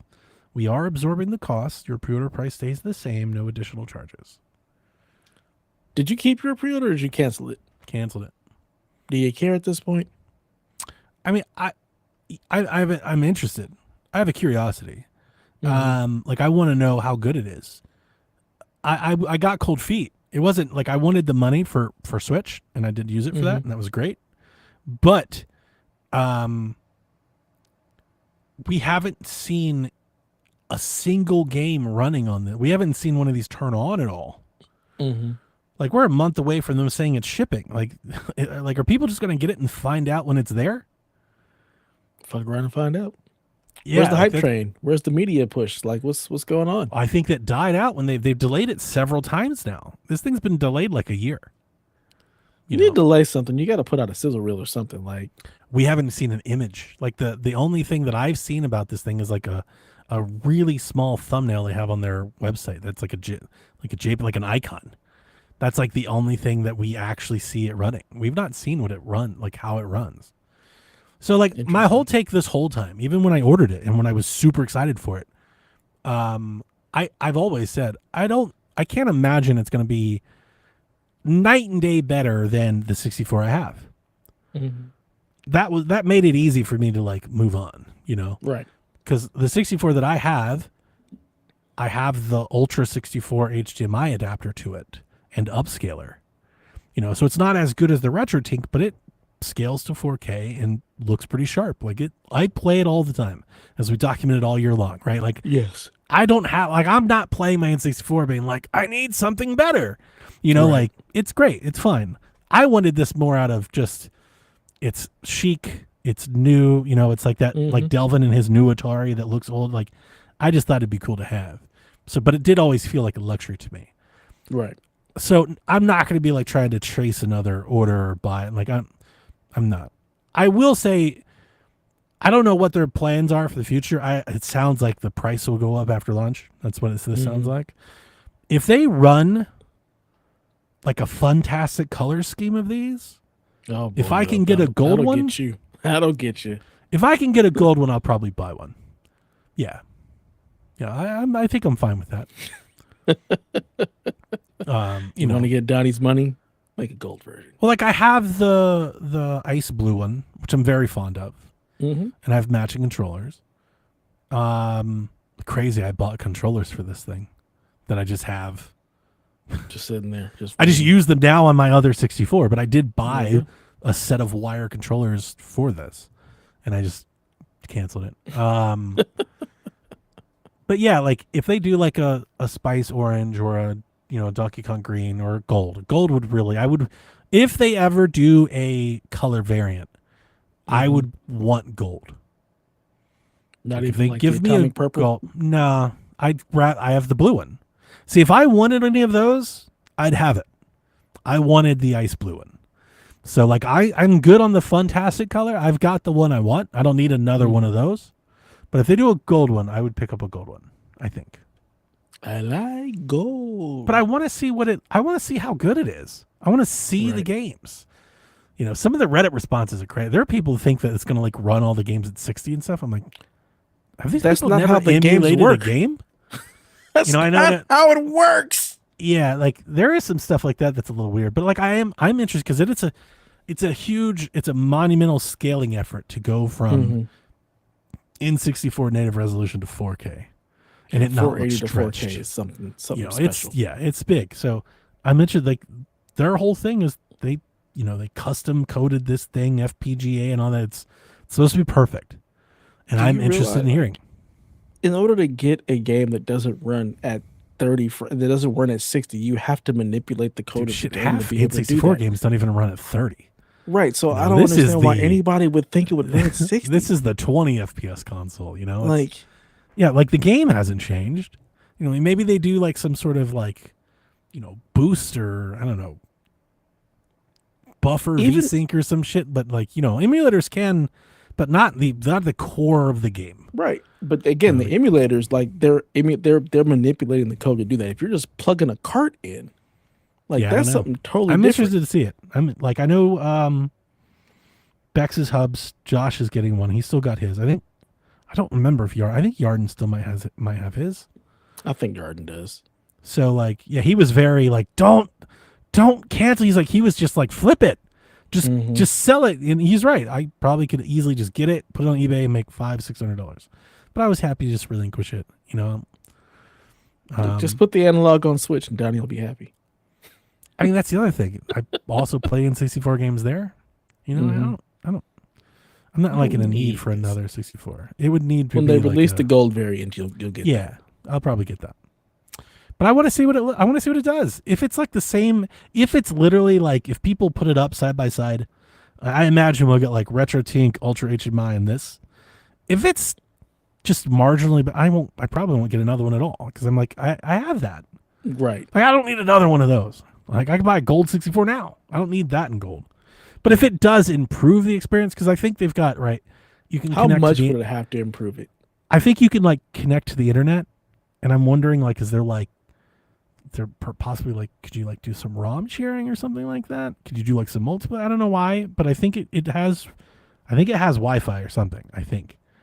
I don't really remember, to be honest with you. I haven't thought about this thing since Switch 2. Like, I haven't thought about this thing in I have a half Switch a year. now. I don't It's been need a this. while. Yeah, kind of. I don't want to play with you no more. You know, but yeah, I think there are some things to it. Like it's supposed to have, I think, native like feature set like save states, and it's supposed to do all of that. I think it's got like an SD card, so you don't need a flash card. You literally just load it. You could probably crack it and run you could probably set it up as a super emulation box, but run PlayStation games and stuff on it too. Like, so I think there's some cool stuff that we'll see out of this whenever it comes out. All stuff that you can already do. Literally. Yeah. So you see why like I really wasn't all that, torn on moving on. I was like, no, I could just redirect this money. Very, very easily. Yeah. So, and that bought most of the games. That's how I bought extra copies of Breath of the Wild, Tears of the Kingdom. There you go. So, yeah. Money well spent. Ubisoft has named co-CEOs of its new Tencent-backed subsidiary, a subsidiary they've still yet to name. It's a nameless Ubisoft subsidiary right now that will be ran by Yves Guillemot's son, Charlie. And then this subsidiary will oversee Assassin's Creed, Far Cry, and Rainbow Six. Now, there are co-CEOs. I didn't write the other guy's name down as I just now noticed. The other guy is like a 30-year Ubisoft vet, I think, from Montreal. Okay. So it's both of them running it together. Charlie, in the face of this announcement, has come into some nepotism criticism, right? Because it's literally his son. It is a family-owned business. Right. So, but there is some nepotism stuff. So he addressed that. He talked several paragraphs of response, but I just took the first one. And he said, I'd like to address this question directly when asked about if this is a nepotism hire. He said, I completely understand where it comes from, and I want to be clear about it. Yes, I'm Yu's son, but that's not something I hide from. But my appointment isn't only about family ties. It's about what Ubisoft needs at this moment. I think it's worth mentioning Charlie is not just Yves' son. Charlie worked at a mobile dev. He worked at an indie dev, and he's worked at Ubisoft. So Charlie's in the gaming business. Right. I'm not telling you he's qualified to be CEO of Ubisoft, but his dad owns the company and he's worked in games his whole life. Yeah. I don't think it's that crazy that he's appointed. I'm like, yeah, it probably makes a whole lot of sense. So. Yeah. The other guy's name is Christophe Durins. There you go. So yeah. They're over. It's a family-owned company. You really can't get mad when the CEO really wants to bring his like nepotism. My dad owns the company. Yeah, it's our keeping company. It in the family. You think we're just going to give it to someone else? Right. It's just like Joe's auto body down the road. When he gives it to his son, like, are we mad at that? No. Hey Larry, you wanna run a video game company? Like, that's a little weird. I thought that was a little weird. It's a little weird. The nepotism thing that's something like I kind of cringe when I see a lot of that. I mean, I definitely think it's out there, but people really go hard on that shit. And it's like, dude, if your mom or dad could help you to get anywhere, they would. And I wouldn't fault you at all for that. Not even a little. That's what families are supposed to do for each other. Correct. If anything, I would fault your parents if they did the opposite. Mm-hmm. If they were like, no, you're my son and I'm not going to help you. Like, that would be a problem. That's just foul. The weird shit we Yeah. come up with sometimes. Again, we're here for our own self-destruction. It's just sad. DK Bonanza got a 91 on both OpenCritic and Metacritic. Apparently, it's a great game. People like the Kong. Apparently, I'll find out. My son will find out probably for his birthday or Christmas, and I'll find out then. I will find out maybe tomorrow, maybe Friday. No, you'll find out in 2 weeks. Just let it go. You think? Just let it sit. Maybe just stare at it in the box. No. Don't do it. Don't do it. I was gonna say, leave it alone. Maybe just play WWE. And then if Donkey Kong when I come back. You must have missed out. WWE doesn't come to the Switch until the 23rd. Oh, really? Yeah. Riley let us know that earlier. Oh, thanks, Riley. It hit my. All I know is that my pre-order thing came out today. I got the alert that they processed the payment, so it's on my mind. I thought that meant that it was coming out tonight. I don't remember. Yeah, 23rd. Nice. Okay, so now I need something else to play. Damn.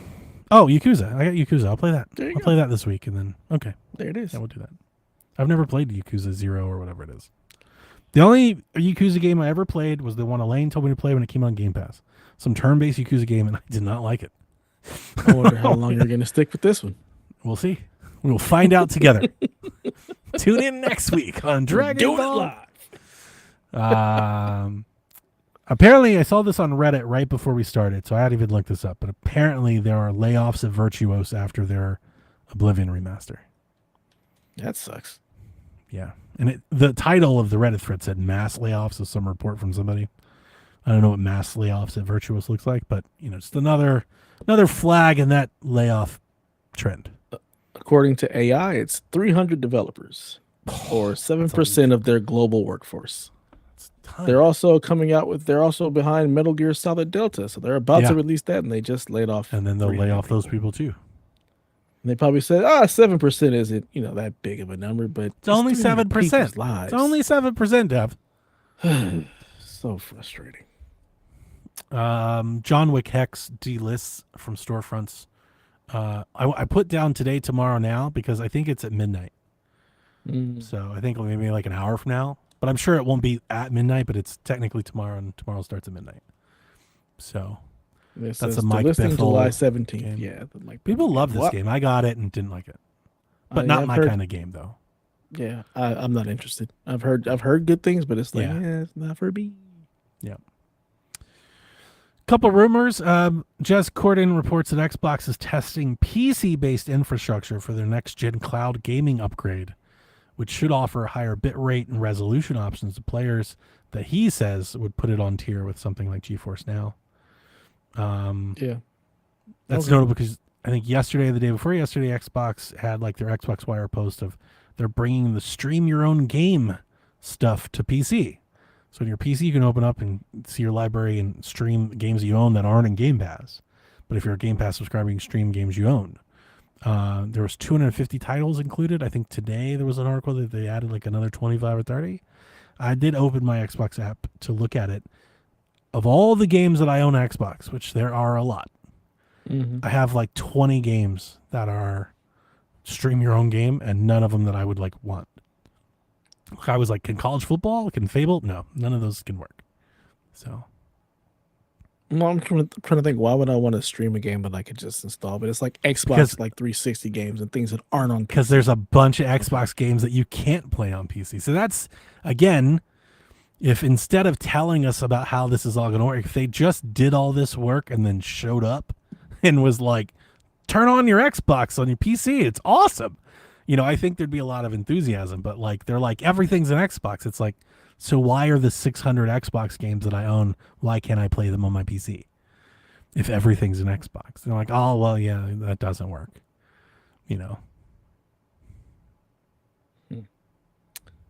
We'll see what happens. There's a bunch of games like I cannot download and install any of the Fable games.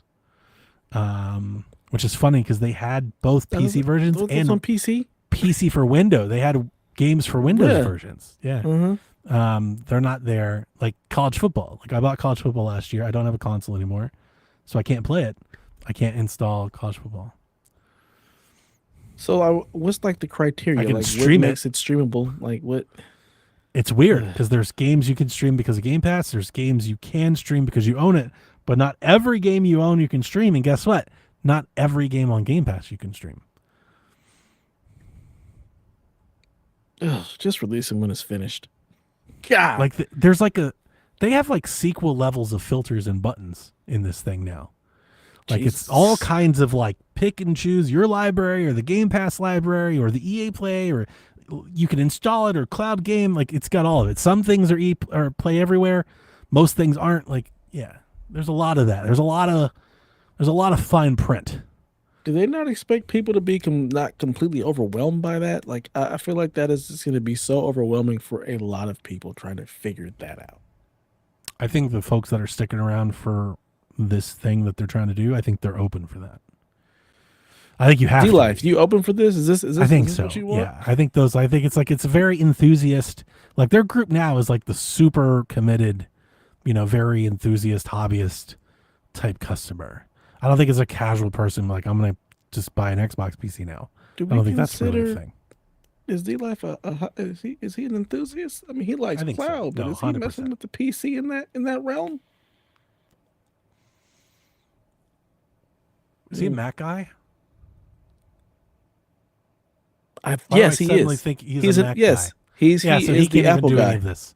Yeah, It's so funny. He can't even do any of this. that's why I was been like, arguing about 4 he's- years. Can't take advantage of it at all. I'm like, I don't think he's the PC. Not until he guy. buys He's the Apple Xbox. based. Yeah. Not until he buys the Xbox. Blue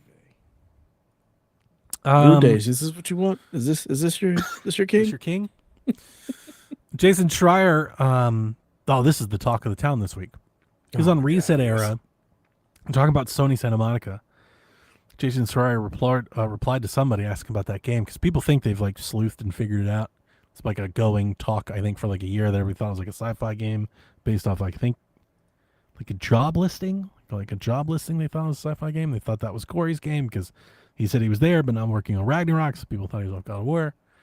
So somebody was talking about that in Reset Era, and Jason Schreier responded, and he said he made it clear that Cory Barlog's next project is still very much the studio's next big thing, and that development is going well the last time he checked on it a couple months ago. There were multiple replies to that, and he was replying to those. And in those replies, he says, why does everyone think this is working on a new IP? Very interesting, because I think everyone for a couple of years has thought it's a brand new IP. And then he clarified. He said, I'm not going to tell you what it is, but he said, I'll put it this way. It's not a new IP, but it might feel like one. So that's led into all kinds of speculation. Because this is very interesting because Grubb and several others have been floating that there's a 2D or 2.5D God of War Metroidvania game. So I was like, so is he working on that? But I've seen a lot of speculation to think it's not God of War. So I'm like, is Santa Monica that big? They just have 3 or 4 games in the works? Because that seems like a lot. Because they're still working on some working on space game Ragnarok. too. So I think that came from a job listing. People thought it was a space game, but apparently it's not. I think I don't know if I didn't write it down. I think he may have responded that it's not a sci-fi game. I think that was actually, I should have wrote that down. I think that's a big part of this. I think they said it's not a sci-fi game. So I don't know. I don't know how to make that math check out. Maybe they had a game and canceled it. Maybe they have multiple games going. Maybe they have 3 or 4 games going at the same time. I don't know. Interesting. Yeah, Barrett was in the Sony chat, on the PlayStation chat, talking about maybe they're making making Bloodborne 2 because it's not a new IP. I said that doesn't even make sense. That's where my head is. Not Bloodborne, but my head is there a dormant PlayStation IP that he's trying to like bring back? Like I wonder if it's one of those things where it comes on the screen, you don't even recognize what it is, and then we find out, and you're like, oh shit.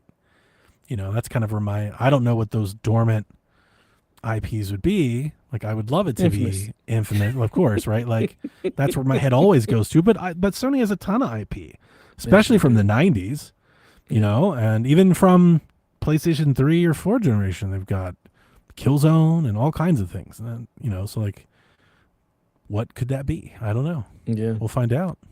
Yeah, it'll be interesting one day. Yeah, someday. Be interesting. Yeah, who knows? PlayStation 6. Or yeah, definitely.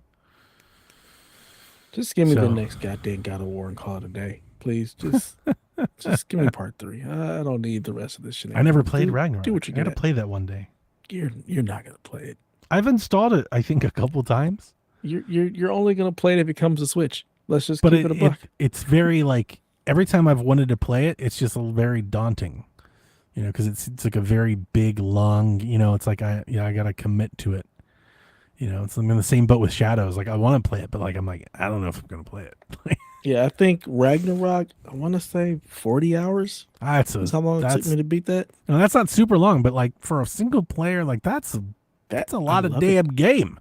I love it. Sure, but you got to have I know that's time and commitment. That's not your jam. I just put 90 hours in Breath of the Wild. I just Right. put 90 hours in Breath of the Wild. Like I can do it. Yeah, but I know. I feel like God of War is not your bag for that. Like, that's crazy because there's a very special early on niche. that was my bag. Like I loved the first 3 God of War games. Loved them. This is different. This is a totally different God of War. And I loved the first God of War. I loved that game too. It was great. Do you want to spend 40 hours in that world again? Not with Atreus. Well, this is not the game for you then. I'm sure it's great. There's a lot of because I love the first one. The first one was wonderful. Great game. I wish you would play it because I would like to see if your opinion on Atreus changes. Because it's not the same. Atreus. I will play it one day. I will. I've always I will do it one day. It'll be old and gray. I gotta like, find really the right. Old and gray I gotta find the right lull. I gotta find the right. I gotta want to play it. I gotta find that moment. But I'll play it one day. Just like I came back to Red Dead. I will. I'll play it one day. Yeah, next time you think about going back to freaking one of these Zelda games, play God of War instead. Like, just come on. Tears of the Kingdom's next. Wind Waker, Twilight. No. Always playing God of War. God of War Ragnarok. Let's pivot. Let's go over here. Let's see if you enjoy this take on Atreus, because it's not the same. It's not the same annoying little kid. I loved the story. I loved the cliffhanger. I thought the ending was wonderful. Yeah. And if you'd asked me that moment, I'd have been like, day one.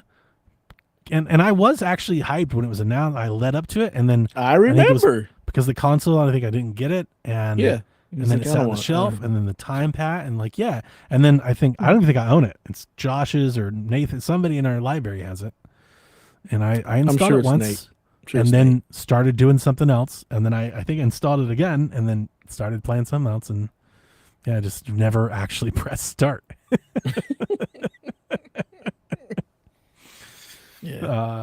It's so good. I absolutely loved my time with. I'm sure more so than the first one. The first one was great. This just builds on all of that and just expands on the God of War lore. And this is why I want a part 3, because it's not done. I am generally if these rumors are to be true, I am generally more excited for this 2.5D God of War thing. If that's real, I want that to come. I want that. I want to play that on handheld. That's like that to me. That is a handheld game. I need that on Switch or Steam Deck or Ally. I need to do something like that. Yeah, that's when I'll pass on. I'm like, the only 2D size 2.5D 2D type thing I want is the goddamn DLC for Katana Zero. That's all I want. That's the only thing I want to play that's anything like that. Yeah, you should play Metroid Dread. I played Metroid Dread. I have no desire to go back to it. I just, I'm good. All right.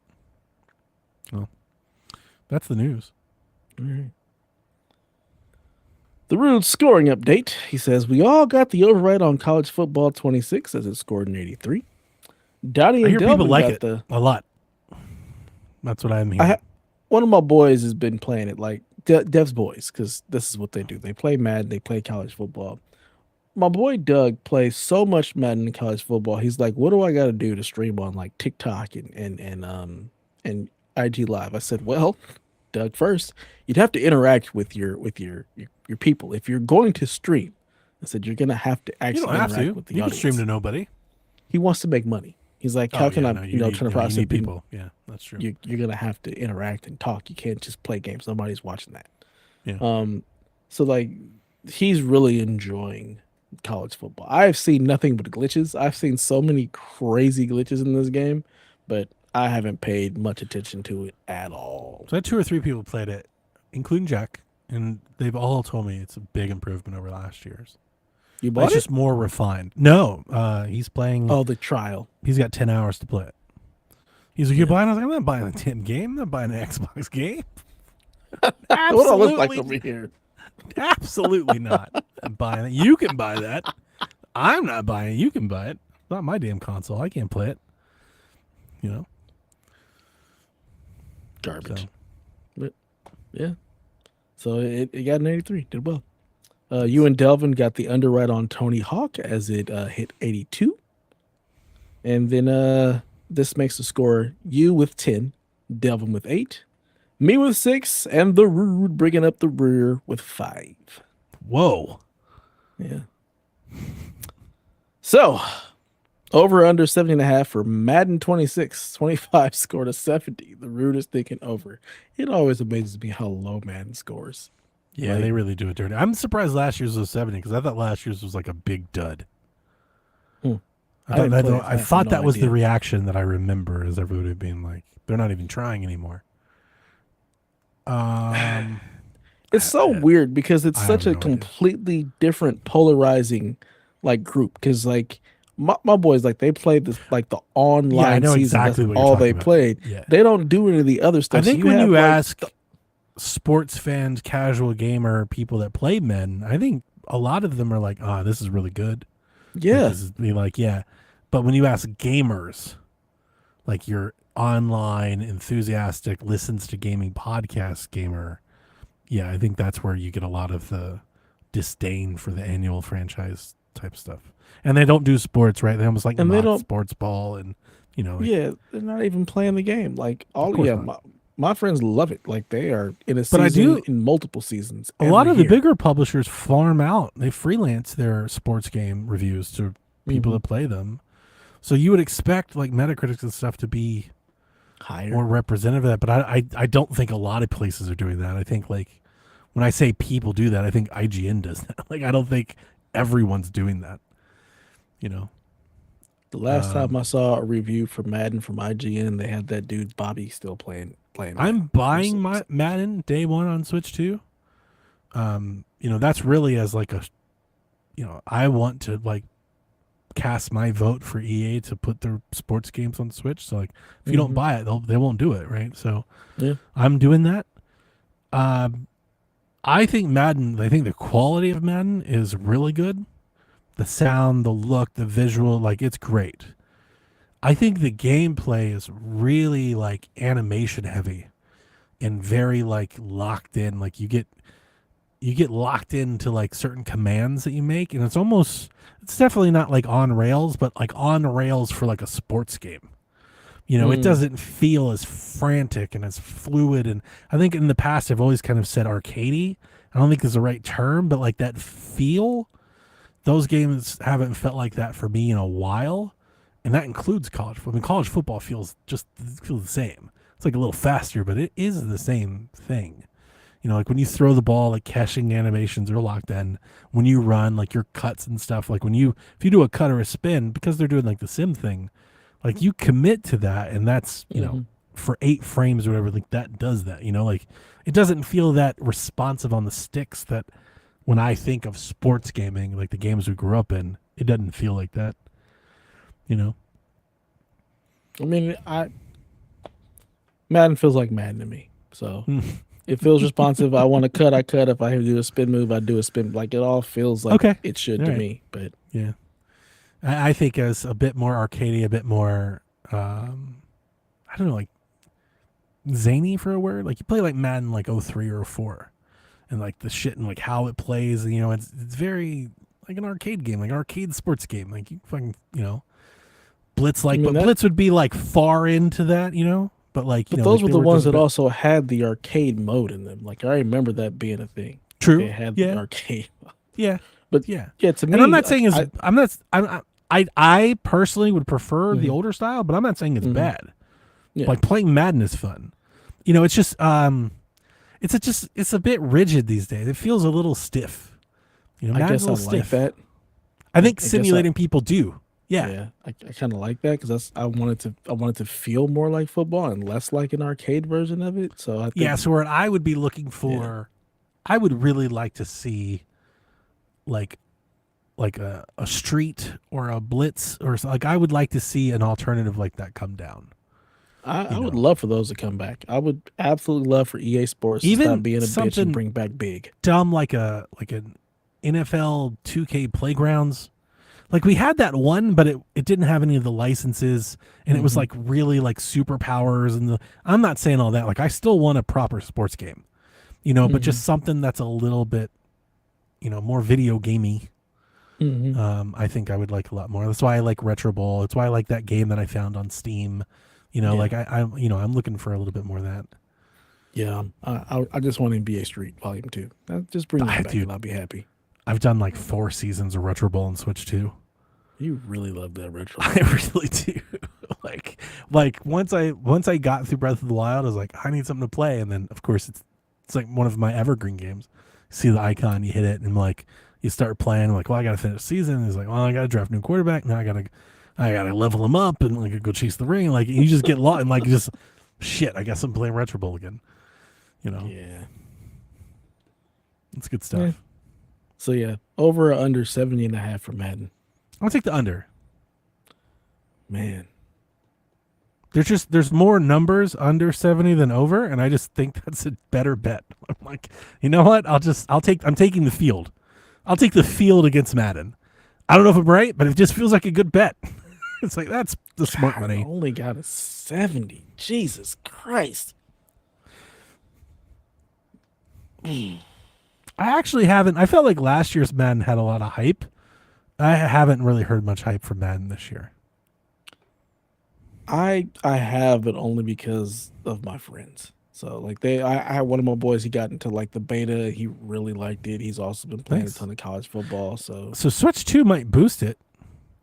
They might add a lot of, some Switch channels to the Metacritic, and then maybe they're like, if it's good, or They can if make they're up just for the happy to have Xbox. Madden. Yeah, like there's they something can make there. up Maybe for the Xbox lower. maybe scores, that 'cause gets we it know. 71. Like maybe that's the Nintendo bump. All right, you talked me into it. I'm going over. Take the over. I like it. This is good. I don't even know why you put this on here. Nobody cares. Over under 81.5 for Wu Chang Fallen Feathers. A Isn't that what Souls-like action RPG developed by 505 Games. Launching Isn't that what day just came one. to Game Pass? Yeah, launching day one into mine and Delvin's favorite service, Game Pass. The Rude is Like the same thinking thing. over. Yeah, I don't even know what that is. I don't know what the hell this game. I don't know if It's I've ever heard of this. What is it? I've definitely heard of it. I've seen it. Wu And I've Chang? just completely ignored it. One of my boys that I play with on Kinda Thursdays, racist. he loves the Souls game, so he's excited for this. People do game. love the Soul shit. I'm so tired of. Oh, the it's Souls pretty stuff. though. Yeah, it's very pretty. It's Oh wow. very, very, very pretty. But I'm good. 81 and a Oh, half. dude. I I just hit a damn AI video. Oh. You hear Good that job. AI voiceover? Ugh, those are the worst. Dude, okay. The art is pretty, but like when it's in the game, dude, it just looks like 24 other games. Mm-hmm. You do the sword swipe and you get like the bend in air and like the effect. Like I've seen too many of these. But I guess people are not tired of it. Oh, half her ass is out though. Over. All right. Oh, it's one of those. Yeah, We've she's got lots she's of- wearing like the Mortal Kombat thing where there's like a slit up to the hip. Oh, It's like a flap Okay. on the front and the back, and on the back half her ass cheek was out. So over. understood. Taking the over. Yeah, We're about to Go with the stellar over blade this here. point. yeah, They're definitely gonna- going with the over. They're gonna love this fucking game. hmm Over for shizzle. Oh my goodness. Well, gentlemen, Captain playing that. Awesome says, with Madden in Switch, do you guys think Death Stranding's coming to Switch? Could DS2 come? Captain Awesome, I have been pitching Death Stranding coming to Switch 2, I think, since Switch 2 was launched on Shack. I think there's a handful of, I think, easy ideas that I think are going to come Switch 2's way. When I think of like all the, I mainly think of like Japanese developers. So I'm thinking Capcom. I'm thinking Square. I think we're gonna get Devil May Cry, probably Devil May Cry 5. I think they may port that over. I think with the Resident Evil games, I think Death Stranding's coming. I think any of those Souls games will come. I thought Stellar Blade's coming. I think we reported that there are rumors that there are. I think all that shit's coming to Switch. It's just going to be delayed. But yeah, I definitely think it's all heading. It's too popular in Japan not to be honest with you. That's what everybody's playing out there. They sold 1 million damn units in one day. Like they're gonna support that device for sure. I don't know. I don't care. Yeah. I got nothing. Death Stranding's come to everything. It's on iPhone. Like they'd be foolish not to port it to Switch. Foolish. It's on iPhone? Why? It's on iPhone. You can buy it on iPhone. I don't. That D-Life life. Why you do that? No, that's the worst life. We don't like that. So no way, no. I 100% think it's coming to Switch. I wonder if I'm wondering if that's like soon. There's rumors of a direct out there. Like that's an announcement I could see like within the next year. Like that could be an early thing. Or you think it would come that fast? Or after Death Stranding 2? Do you port the second one and do it as like a double pack? That's what I feel like. If you're gonna do both, you give it a couple of years. Like that takes that's down the road. They port it to phone, but not Death Stranding 2. You like could if you're bring doing the double phone. pack. No, of course, no. That would be like that'd be a down the road thing. But I wouldn't be shocked if say there's like a direct next week or this fall that announces that next year Death Stranding is coming to Switch. That would not shock me at all. Like I would yawn to that announcement. I'm like, yeah, of course. Is that a Switch game though? Are people vying for that on the Switch? Like, is that what y'all want? Yeah, y'all want Death Stranding? I would say the people. Like, I'm not going to tell you it's not going to sell 10 million. I don't think Death Stranding sells like that anyway. But I think there's enough overlap between the Sony and the Nintendo, core base for Kojima games to sell well. And I think Kojima has a really good track record on portables. They put, Metal Gear on Vita. They put Metal Gear on 3DS. Like a lot of his games, he's supported handhelds across both companies for a long time. So I think if they I think Metal Gear, I think Delta will come to Switch too. Like I've honestly almost wanted to hold off on because I'm sure it's coming to Switch too. It won't be day it's a Switch 2 coming. game. I mean, it's the same game. They're not true. Like, it's coming though. Like they're gonna port that over. I think if Kojima's games can run on Switch, I think they'll be there. All right. There you go. Donnie, the Nintendo Switch guru, says yes. Yeah. All right. Time for questions. Quagmire says, Ubisoft is putting all their profitable franchises in their new spin-off company. Do y'all think it'll change Ubisoft's and its subsidiaries' viability long term? I have no idea. Ubisoft's going to sell. This is a Donnie question. So Ubisoft's going to sell. I think that's the whole idea here. I don't know if they're going to sell to Tencent or somebody else, but I think the idea is to, they're talking about this for the first time. I thought they wanted to spin everything off and then leave that old company, the old shareholders behind. And then I don't know if you remember when we were talking about this, the shareholders kind of held like a mutiny, which they should have. So now we get the subsidiary thing. Tencent, I saw I think a reply today that they have like an oversight team that will like be there on site, like observing and steering what this subsidiary is doing. Which I've been concerned for many years about Ubisoft's continued failed attempts at live service. With Tencent involved, I don't think that's going to go away or lessen at all. If anything, they're going to do more of that, which I don't think is a good thing. But they moved all the good stuff to one, and I think it's potentially closed down, lessen, reduce the other.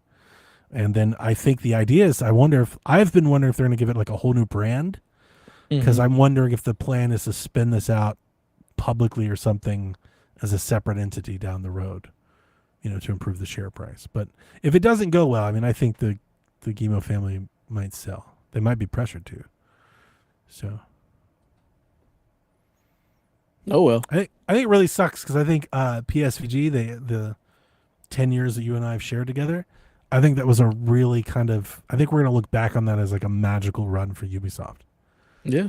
Like just the amount of the amount of content they put out, and They put out not like so best in much stuff. class quality, but like You can upper count on tier Ubisoft for quality, some like good really games. good games. Hmm. They put out some incredible epics, big games. Like they've gone like just like PlayStation now. Like they really went through the last few years. Like COVID did a number on that company. They Yeah. canceled so many games and had flops and failed attempts, and like it really went down the damn drain. But that's the one thing I like about Ubisoft is they're not afraid to put something out and try something. Like True. you don't have Yeah. too many companies that are going to just say, "Okay, yeah, you got an idea, let's try it and see what It's just happens." what they're trying. That's the three. Like they're not trying creative ideas. They're just trying live service over and over again until they find one. And like we're gonna find one. And We're gonna thought find what hits. I thought they had it. They had the division. Just make it free. Like that was it. And Yes and no, because yeah, like that again, that's a pay one. That's more of the Destiny 2 World of Warcraft type thing where it yeah, has a base game experience. But they're trying to find that live service, free to play microtransaction hit. I And they played haven't landed that one I yet. played Division Heartland and thought it was really good. When I played, I was like, this is good. Like this is why can't this be, the next what's the Titanfall one? Apex? Why couldn't Because you Division thought it was Heartland good. be the next Apex? I think it Because you had a thought it was chance. good and this is not your bag. Fair. Fair. Fair. Yeah, But I it was wasn't playing it and liking hitting. it. Yeah, it wasn't hitting on all the multiplayer. We need like it's gonna last. Like honestly, if anybody knows, it's Ubisoft because they keep trying this. Yeah, I was like, is that because the game wasn't good, or is it just because people don't want that from Ubisoft? They don't want that from the division. I think it's Because a I think the games combination that of they've both. pitched, they've had what like Hyperscape, X Hmm. Defiant, Heartland. Hmm. Like to me, I'm not gonna lie to you. All of that stuff has like creative slop vibe. Nothing feels like all that like really. I think like it doesn't feel like a universe that's been well planned and thought out. I think it's like people like this. It's like a I coat think of paint. Hyperscape was actually really cool. I think that was a cool idea. But the problem is like you're still going up against Fortnite. Like you're Yeah, not gonna nobody was interested in nothing's going to Hyperscape. drag no, there honestly I was watching a lot of people playing Hyperscape. Like there was a lot of people playing, but again, what's to keep you there? Like what's to keep you from deciding to go back to Fortnite? That's the problem. Like these games don't stay around long enough to build up to being able to compete and draw people They're away not willing from to. what they already have. They're Yeah. not willing to commit and stay in it. Correct. It's like, well, I've already put all this time into Fortnite. I've already That's put all this true. time into They've Apex. canceled. Dude, So what am I doing? they've canceled like 10 of these things. Hmm.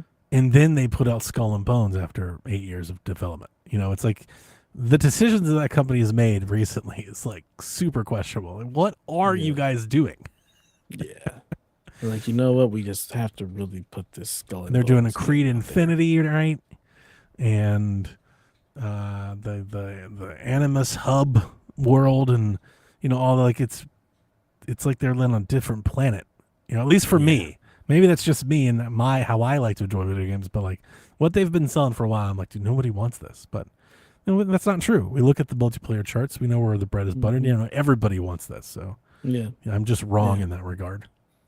From what I mean, I haven't delved deep into the Animus Hub thing, but from what I saw with the way it intertwines all the games, I'm like, that's actually pretty cool because you get the historical stuff from every single Assassin's Creed game. So that Animus Hub thing is actually it's kind of dope. Yeah, I just thought the weird to like. I think it is cool. I'm not against having it, but it's just weird that like. Remember they kind of made like a whole E3 out of that, and it's like, Mm-hmm. dude, I don't think anybody cares about like what launches the game. Like it's cool, and you'll flip through Yeah. it and be like, "That's cool," but after you do, like, are you doing that every time? No, nobody. Like, does anybody care? Nobody cares about that. They want more games. Yeah. They want Assassin's Creed games, not a Rolodex of old Assassin's Creed. Like they have Steam. We have things for that. You Yeah. know? But again, it's also like, okay, if we can get everything here, the people who haven't played this game may see them like, now that I have a Sure. little bit more backstory, I may decide to I purchase get this and that. jump I get into that it. it has value. I just they made such a big deal out of that. It just felt like a really. Yeah, we'll have to see how it affects like their newer games and like the next AC games that are coming out. So, Yeah. because all we have right now is we have Shadows. We don't know how it affects any of the new stuff, any of the remasters. the long rumored remasters or remakes or whatever. Sorry, So my eyes are burning, dude. They're killing me. the burning eyes. You'll be all right. Yeah, we're Throw them supposed to drops get in there. Black Flag. Yeah, Black Soon? Flag is the one that's like been long rumored, but there's been no. They haven't come out and say it yet, You know saying I'm that gonna they buy see that one. again. I'm gonna play it on I, Switch. I know you are. Of course you are. It's Put it very on funny Switch. that if I was taking the over under, like I bet I play Black Flag before I do Ragnarok. That would not shock me. And Yeah, yes, no, I think that's I'm taking spot the on, over on that right? for sure. Yeah, And that'll just piss me off because I I didn't do really love care me too some- much for Black Flag. I do love me some Assassin's Creed game, man. I gotta play Shadows. I think Shadows is Shadows is really coming to good. Switch too, and that's where I'm gonna play it. Good, then I can just keep playing the one that's on PC. I have not finished it. I haven't gone back to that in so long. I'm here to support you, Dev. I appreciate it. Sean plowed right through that thing. Yeah, there's so much. Like those He's a those are the machine, games I like- get like- lost in. He beat like 15 games by March. Like, dude is crushing it this year. How does he have so much time? He just had a kid. He quit his job. How do you have the time? He quit his job? remember? No, like there was a period this year where he switched jobs and he quit for like a month. Oh, I did not Yeah. know that. So he was like streaming and stuff. No, he was living it up. I had no idea. Mm-hmm. It was all today years old. And then, if I remember this correctly, which probably don't, you'll yell at me maybe tomorrow, but he then quit that job and I think went back to his old job What? and Wow. then had a baby. Uh-huh. And I think there's a marathon in there. Like, yeah, Sean Capri lives an eventful life. He's a man of mystery. Well, good for you, Sean. Absolutely.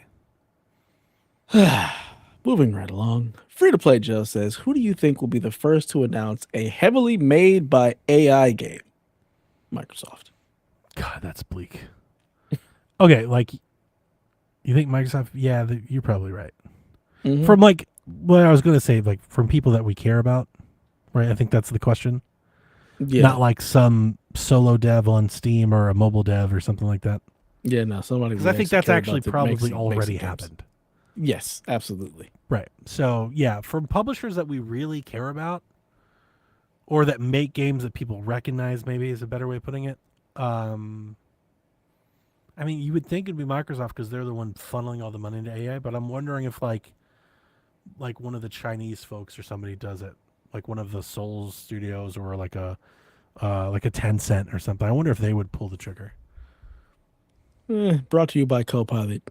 That seems more realistic. Come first. I definitely Crackdown 4 powered by Copilot. Oh my God. You remember when they were doing Crackdown 3 and they were like the power of the cloud? Yes. Yeah. No, you're right. That totally makes sense. I could see that 100%. Yeah, for sure. God, that sucks. Skinny Matt says, with me drinking a margarita on the beach while on vacation, what is your Give me one beverage of margarita. choice to have while on the beach? I'll be on the beach next week. Mm-hmm. That's a And good what's going to be your question. beverage of choice? I'm generally a hurricane or a mojito person. Okay. You know, if we're out and it's sunny and I'm at the beach or the lake or something, like I may do something like that. Nice. I really into like I really love my CBD the seltzers. Love Mhm. those things. So I'm bringing like two Crate. 12 packs of those with me. Yeah. So I'll be honest, like when I'm on the beach, I'm probably drinking a root beer. I haven't. A I root really beer? have. Yes, I really haven't. a I've just root not beer. been into drinking. Like I just No, have no, not I'm wanted to fine drink. with the no alcohol, but like a root beer? I love root beer. It's my drink of choice. I love root beer too. Maybe a ginger beer?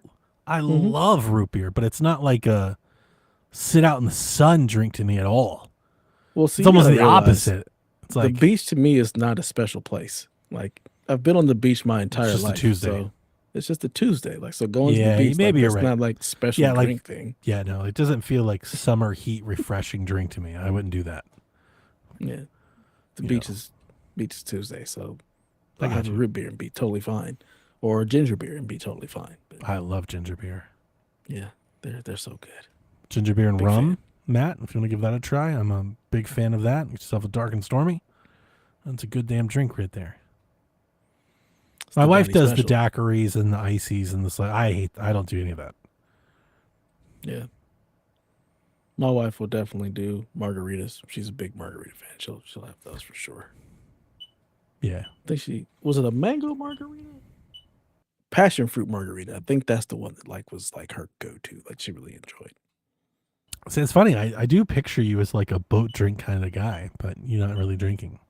But Not I could see anymore. you with like a big, like turquoise blue drink with an umbrella and shit in it, like just fucking vibing. I can That see was it. 20 and 30-year-old Dev for sure. Like, Gotcha. on our Okay. cruises, absolutely. I'm But like, yeah, no, that totally nowadays, I'm fits. just like, meh. I kind Yeah. of stopped drinking. Yeah. I've talked about it a couple times. Like, I've drunk way less alcohol, but in the opposite end, drinking coffee again. I was off coffee for like 5 or 6 years. Like you were just like, I'm done with coffee.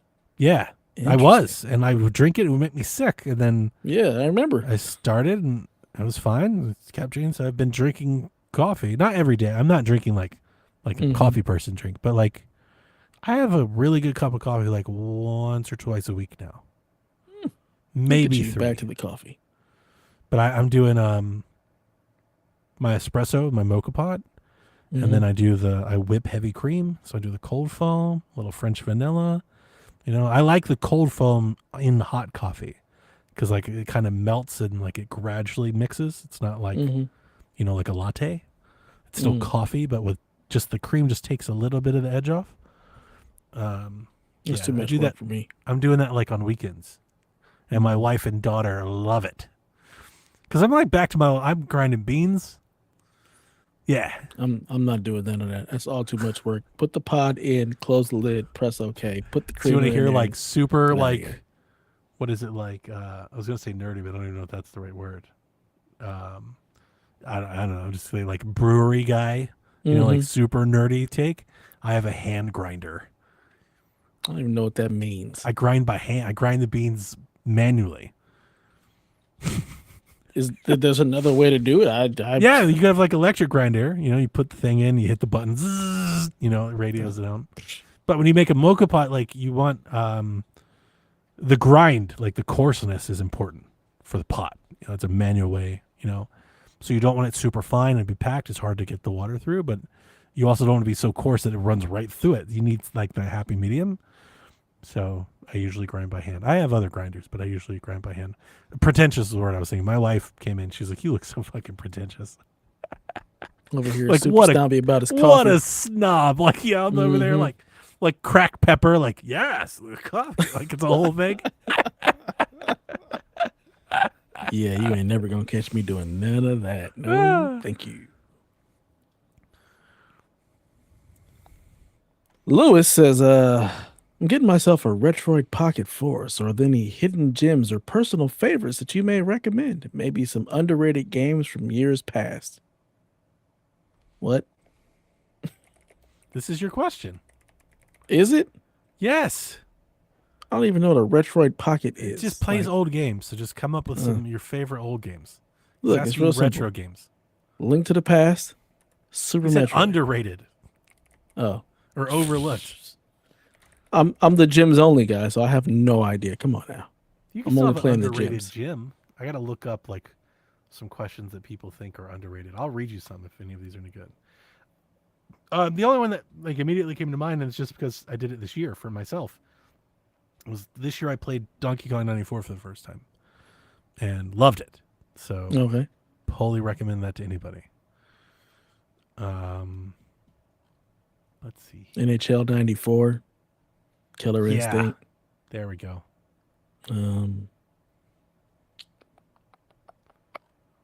Earthworm Jim, Battletoads Double Dragon. No. I mean, I would play those. You have Streets of Rage 2, Streets of Rage 3. Oh, here we go. Now I have a console list. Let me open up a couple of these and I'll read you some. PlayStation. I think the Retroid can do 64 and PS2. First of all, I'm not gonna recommend any PlayStation games ever. PS1 games, like PS1 games, like leave them in the past. I would never. I can't replay those games. They look they look terrible. Clash at Demon Head. I don't know what that is. Nope. You are a Bang, a secret agent from some kind. Oh, it's got a bunch of. Never mind. I'm not going to read all that. Is it what system was that even on? This is NES. This is an NES list. Uh, It's got let's see here. Chippendale Rescue Rangers. no, but play DuckTales instead. DuckTales is the next game on that list.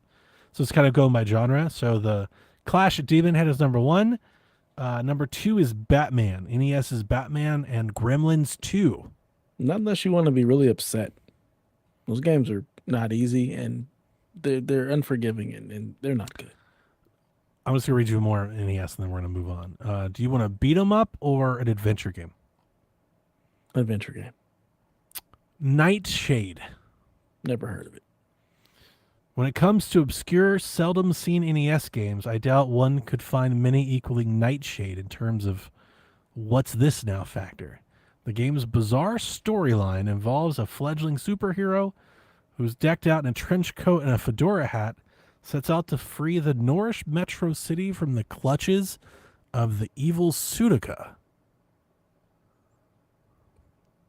Yeah, no. Sounds like Hudson Hawk or something. All right, we're moving off the NES. Nobody needs to play that. Blaster Master. Play that instead. Game Boy. Shantae? Kid Icarus? I never played Icarus on Game Boy. Did you? No. Okay, we'll move on from Game Boy. All right, here we go. Super Nintendo. That's what we're talking about. There's my era. Plock. Who? Plock. Plok. Plock. Nah. You're going to love this. It uses your word. If we're going to feature a North American gem on this list, I think we should go for Plock. I can't think of a better U.S. platformer that most people have never heard of, and it actually looks like it's a precursor to Rayman. Plock. Ugh. Yeah, I'm looking at it. This is a game I would have never played. No. You know I'm not a big fan of platformers. If you're going to play Plock, you might as well play Bubsy. Phantom 2040. Never heard of it. So these are some underrated, underappreciated games. You've never heard of any of these. Okay, you know this one. The Adventures of Batman and Robin. I love that game. I never played it. On Super Nintendo, that was really good. It's one of the first, I thought it was one of the first, licensed games I played. Let's see here. Any of these other ones? Cybernator? Is that your shit? Never heard of it. Again, this unknown, underrated stuff. No, not your thing. If it wasn't in a gaming magazine or a Blockbuster, I didn't know it existed. Tomba or Ape Escape? I've heard of Tomba and Ape Escape, and they're platformers. We're on PlayStation now. Yeah. Tomba, I know Jace is a huge fan of Tomba. Alpha Marvel vs. Capcom. Isn't it Marvel vs. Capcom Alpha 2? Sorry. No. The list is cut off because this website sucks. Street Fighter Alpha or Marvel vs. Capcom. I'm just reading off the teleprompter. Just whatever it says. That's a Street Fighter, that's a fighting game. Have you ever played Tobal #1? I've heard of it, but no. It looks like a virtual fighter. The box art, but yeah, I remember that one. I didn't play it. All right, let's see here. Keep moving on. N64 Hidden Gems. Oh, this is up your alley. I've never played Space Station Silicon Valley. Well, now you have something to look for. A Pikmin-esque anti-hero named Dangerous Dan and his rickety robot Evo? Okay. No. Winback, Blast Core, those are really great. I don't like Jet Force Gemini. That's on here. I wouldn't choose that. Let's see here. Any of these other ones? Custom Robo. It's not bad. Pokemon Puzzle League. Great game. All right. I think that's I got a couple PS2 games. You ready? Those don't count. At all? No, man. If it's again, my retro ends at Super Nintendo and Genesis. That's where I draw the line. This article is making a case that the Kim Possible game on PS2 was really good, apparently. You know I wasn't playing no Kim Possible. Do you ever play Indigo Prophecy Fahrenheit? I have played that actually, yes. Oh, what It's was that actually pretty good. I'm not gonna lie. The storyline is very good, but it is like the beginning of the QuickTime events. The whole game is a QuickTime event. The like? story is pretty good. There's a couple pictures, and I was going to ask you if it was like a walking sim, because it's kind of like what it looks like from the screenshot. Kind of. It's QuickTime event the game for sure. Interesting. Yeah, that's it.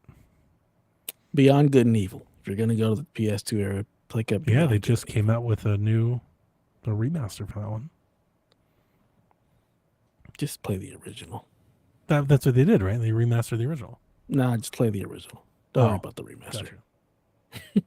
I think that's one of the few PS2 games like that I still have that I held on to. So there you go. You got a whole list of games, Lewis. Feel free to play some of those or don't. Marshall Enjoy your says, Retroid Pocket, though. yeah, enjoy that. I'm sure Garrett will want to hear all about it. It's like that's right up Garrett's alley. It's his thing. So Marshall wants to know, why are you so mean to Derek? Who is Derek, first of all? Fucking Derek. Who the hell is Derek? I don't know Derek. And Kyle the Pug. Suck a dick.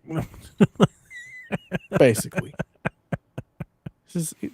Marshall says it makes him feel sad when we're mean to Derek and Kyle the Pug. Well, Kyle just, he has it coming from Delvin. They've got a long-standing beef. Yeah, it is what it is. Hyatt's and McCoys or whatever. Yeah, basically. Hatfields and McCoys. Hatfields and McCoys, yeah. Yeah. But I don't know who this Derek character is. So, is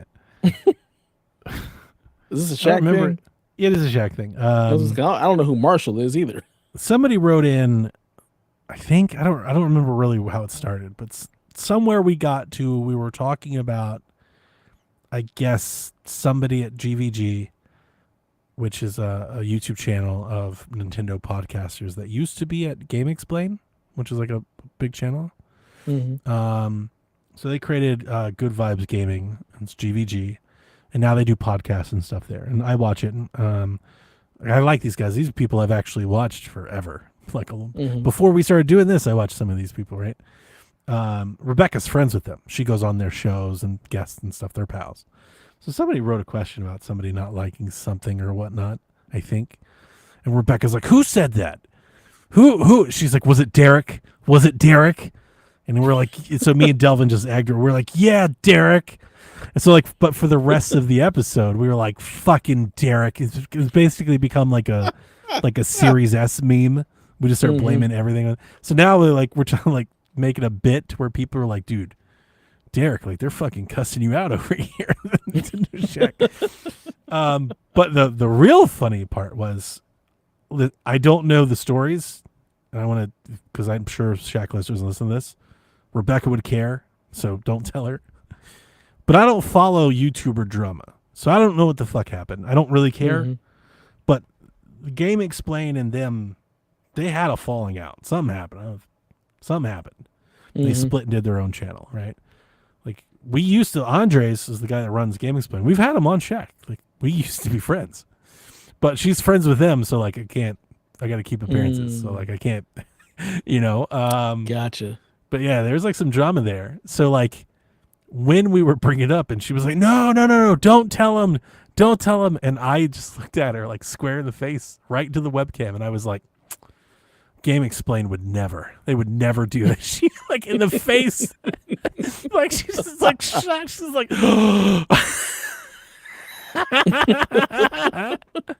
God, that was so funny. It was so funny. Oh my God. We have a lot of fun over there. Shaq has been awesome. Got to torment people sometimes just to egg them on, keep the ball rolling. Fucking Derek. Yeah, continue to be mean to Derek because Derek sucks. I forgot what he was saying. I think it was something it's starting to come back to me now. I think it was something GVG released a video about how the Switch has no games or something's not right. Something's not good. Something's not good enough. It was a video like that. something. I don't remember what it was. And Rebecca was like, "Who said that? Was it Derek?" It was Derek. I know it was Derek. So then, yeah, Just rolled that out, huh? yeah. Nice. There's a lot of meat on that bone. Oh yeah. Can't let that go.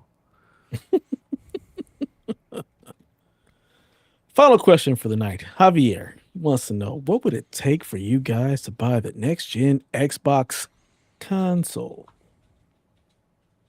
Well, Javier, I hate to tell you this, but I'll never buy an Xbox console because I have one. I'm using it to podcast right now. There's absolutely no reason, no way, no how that I would ever buy the next gen Xbox anything. I have that already. I agree. What I have said is I could imagine a world when, years down the line, if I'm ready to upgrade from this PC, if they're making like a line of Xbox PCs, I would consider those. Like I would consider anything at the time. The reason that I would suggest that maybe I wouldn't choose that though is I'm expecting all of the Xbox stuff to be AMD based. I don't know if they're going to open it up to allow other manufacturers to make Xbox branded stuff, right? But like they had the whole video about how we're partnering with AMD and everything. Yeah. So I would imagine that their gaming line is going to be AMD centric. And I'm not opposed to, like, if the money's right, I'm not opposed to using AMD, but I am very happy. I've always been very satisfied with my NVIDIA stuff. Like I understand it, I know it, I like it, I respect it. I know DLSS, I know the launcher, so it would have to save me a lot of money for me to switch. It would have to be like $600 cheaper than the NVIDIA equivalent, or more. It would maybe be. It would have to be. It would have to be. I mean, it is like that's the reality. But even then, like but is the FSR on par with the DLSS? Is the ray tracing, like that stuff? I would have to really factor in, because I love DLSS. You know that I've been on this train for some time. I love DLSS. Yep. It's amazing. I mean, so like honestly, the idea of the idea of doing anything that's not DLSS, the idea of not doing DLSS is not something I'm really thinking about in a gaming idea. So, for example, Horizon Zero Dawn, for example, like they did a comparison between FSR 4 and like the newest version of DLSS, and like you can barely tell the difference. Like you'd really have to pixel peep and really zoom in, paying attention. So like FSR 4 has come a long way. I imagine that's a non-ray tracing thing. Yeah, I mean it's just their super sampling type stuff. So it's. And that doesn't matter to me either because I don't play with ray tracing on anyway. Yeah. But so yeah. So like when that time comes, you're gonna get one for cheaper, for sure. So that's why when I've been talking about this for, I want to say 2 years, but maybe it's just been a year. But since we've been talking about this shift, when I've always that I'm not interested in this, not because I'll never. It's just I have this Alienware computer with the 4080 or whatever. Like their next console's not gonna be better than that. So true. Yeah, that's kind of where I am. Like I'm not interested because I have it. I have it. Whenever they update their launcher page or OS or whatever they're calling it, I'll update that and I have an Xbox. Why would I buy one? But when it comes time to replace it, or I would actually maybe say the idea of a handheld is probably way more appealing. A separate device. But it ain't going to be the Rogue Ally. The Rogue Ally. No. And I like the Ally. I like the Ally and still do. But I don't need one, especially at $800 or $900. But I don't need one of those. Like there are things that the Ally does. Like I like the Ally as a concept. Like I like what it's doing. I liked even their UI. I was like, this is fine. I can make this work. But what I didn't like is how big it is. The battery, like handheldy stuff. Like it's not a handheld. It's a computer. I keep trying to tell people these are just portable computers. It's a portable PC. Like it's heavy, it's big. 100%. And this one is heavy. Xbox edition. Do you see how thick this thing? Yes. This thing makes the actual Ally that I have look slim. You're walking around with a 4090, basically. That thing is huge, humongous. So like that is why I'm not interested in one of these devices. But down the road, if they were to offer a Switch-esque handheld, I would probably look at that because I do have a big, expansive PC library of games. Yeah. Yeah, for me, like the thing with that is, it's like as big as that thing is, I'd rather just carry around a laptop. Like, to be So perfectly so honest, I actually think that these gaming handhelds are going to really eat into and become the new gaming laptop market. I can see that. Yeah, I think that's why so Maybe, many I of these don't know. makers I think are here, and why there's variants and stuff, because I think they want to be there if that takes off. I don't think it eats into it as much, because I think a lot of people who buy the gaming laptops, that's also their main PC. Like, they're Yeah, using it for PC stuff as I well. So I think just, these ugh. handhelds will also do that I think they when they will too, when but they it's start not coming gonna be with when fun. they start coming with docks. But Then then I have to carry a dock if I want to use it as a computer as well. I feel it's like got a that's screen on it. just, yeah, but it's not a big enough screen for me to do any actual productive work. It doesn't have a USB C keyboard to either. external monitor. Like they make keyboard, like you pair a That's keyboard to too it. much stuff to carry. My laptop folds and just Yeah, and slides I'm in. with you. Like, I'm with you. yeah, I've seen people use it as a computer. those people need to be shot. I think They should Delvin's not. kid uses it as a He computer. does, and I want to punch him all the time. Like, if you don't stop doing this and just get a real computer and stop playing, Javier, I stop, would tell you stop. that on the handheld space, I'd be way more interested in a Steam Deck 2 or something than And I think if they're committed to this, like I think Valve is. I think the Steam Deck has made a mark, even if it hasn't sold tens of millions. I think it's made a mark. I don't think they've made money on the Steam Deck. I don't think this has been a good endeavor for them profitability wise, but it has been a very good endeavor for the awareness of Steam. Mm-hmm. And I think they're committed to this. I think they will have multiple Steam Deck iterations, and I think I'd be interested in the next Steam Deck. Javier, I gotta tell you, I could care less about any handheld About both ever. those, Yeah, I'm good. My PC is all I need, and my next Xbox PC will just be whatever upgraded parts I put in this whatever thing. PC you put in there, and you build a new Yeah, one. that's all it's gonna be. I'm just gonna eventually get a 50 series card to replace this 3080, and then I'm good. Hey, if I've said it, the same thing goes for Valve. I think I would rather a Steam OS box if I had to give a choice, but like it's not so much that I care. Like I would prefer Hmm. one, but if I only had one option, I would gladly take the other. If if Xbox makes like a Series S little PC console, like if it's small and cheap and like kind of that punch up thing, I would maybe buy one of those for the television. I can Mm. see that. And just if I wonder if these things, if we could like set them up, could you buy an Xbox PC console and then set it to automatically boot into Steam? Depends. Like Like, you should be is able to it do that, right? is it running where you can kind of dual boot and choose how it starts up? I Like, mean, if they're making a PC, I presume they're with a desktop mode. that's my You're going to be able to expectation. like, because what It's they've the shown us PC. is not an OS. What they've No. shown us is the Xbox app Mm-hmm. tailored Just, for a mobile experience, but it's not an OS. They're stripping out things of Windows on this device, but it's mm-hmm. not a new OS. It is Windows. It's It's Windows less for bloated sure. Windows, but it is Windows. So it means you should have the control to customize that experience as much as Windows allows now, Mm-hmm. and you can do that now. I was gonna So say, I have just fresh Windows, so there's no real Windows bloat there. I can get rid of all of that. So yeah, but I yeah, I told don't see Delvin why you couldn't boot when you were Steam off OS the in desktop podcast mode. that week, we had talked about like how open would they make this box and stuff. Um, and it dawned on me because I've done some emulation on Series S. Like you can pay a fee to unlock the Xbox into dev mode now, Mm-hmm. and I wonder if that's how they might do it. Like it's a Windows Maybe. PC. It has this console experience out of the box. And if you want to get into PC gaming, if you want to get there and get into the store and stuff, you could pay a $20 dev fee, a license fee, and unlock the desktop mode of the device. I can't hear you. I'm on the podcast. You What? do with family, that's no problem. What? No, get out of here. Go Get talk outta to your here. mother. I'm podcasting. Goodbye.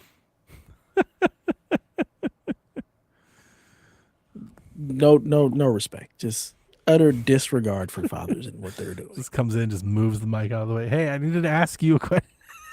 Like you'd think that he'd go ask his mom, seeing how I'm busy, but No. he decides that I'm still gonna go bother dad with these things.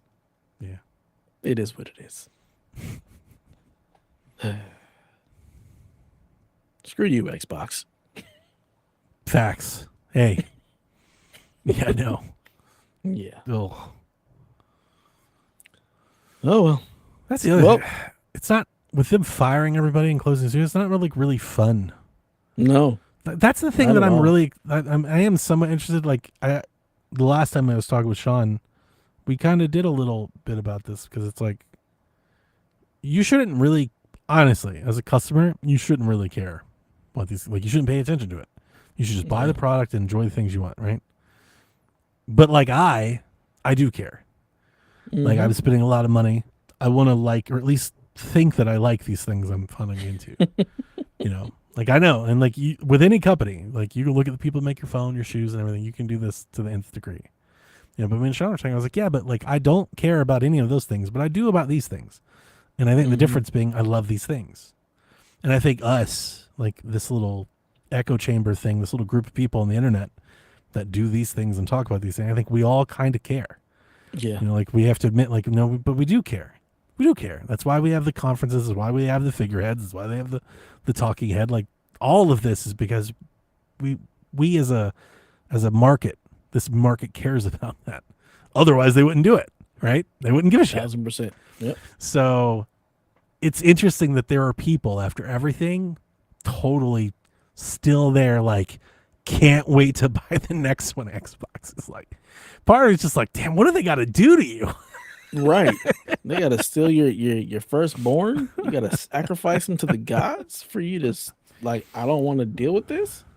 Yeah. Because, it just doesn't feel good. It's like, man, I can't wait to buy that handheld from the company who just fired everyone. It's just like, Yeah. oh. I mean, And everyone this is your does it. king. Everyone does it.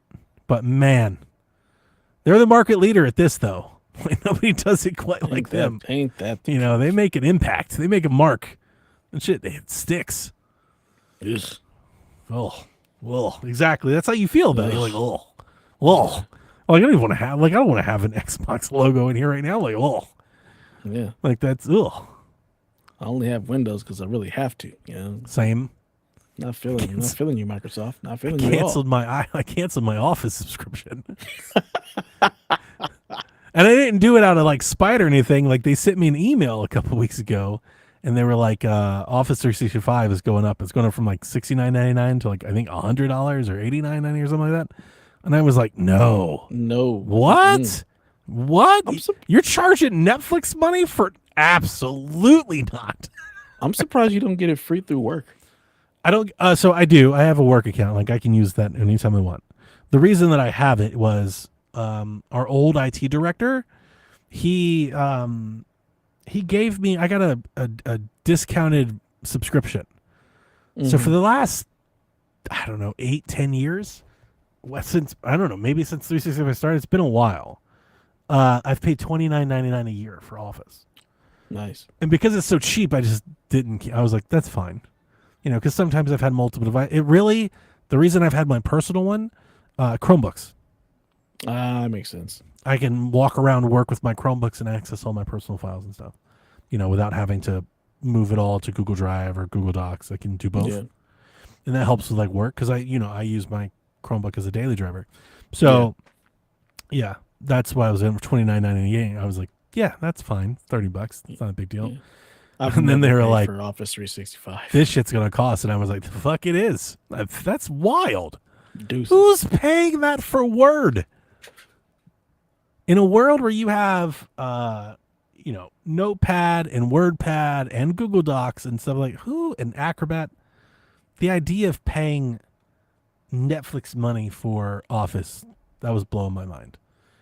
And their big sell is like, if you're not an Office 365 subscriber, you won't get all the AI. And I'm like, can I pay you to? I don't want it. I'll pay I'll pay you to get rid of it. Can you Word 2008 my ass over here? I will give you $100 for that. Like, can we go back a bit? Nobody wants this shit. So I still have Office 2019 on my machine. But our wives do. They want that shit. They want My the wife has no, Office she's got Claude 2019 on, and everything has else. Claude, She doesn't know yet. Copilot, all of that. She doesn't No, know has that you Office can get 2019 on her machine as well. that you can There's get no Office AI 365. inspired graphic design in PowerPoint just by clicking the AI button, the Copilot button. She uses Canva, so she likes Canva. She's never gonna. That's cool.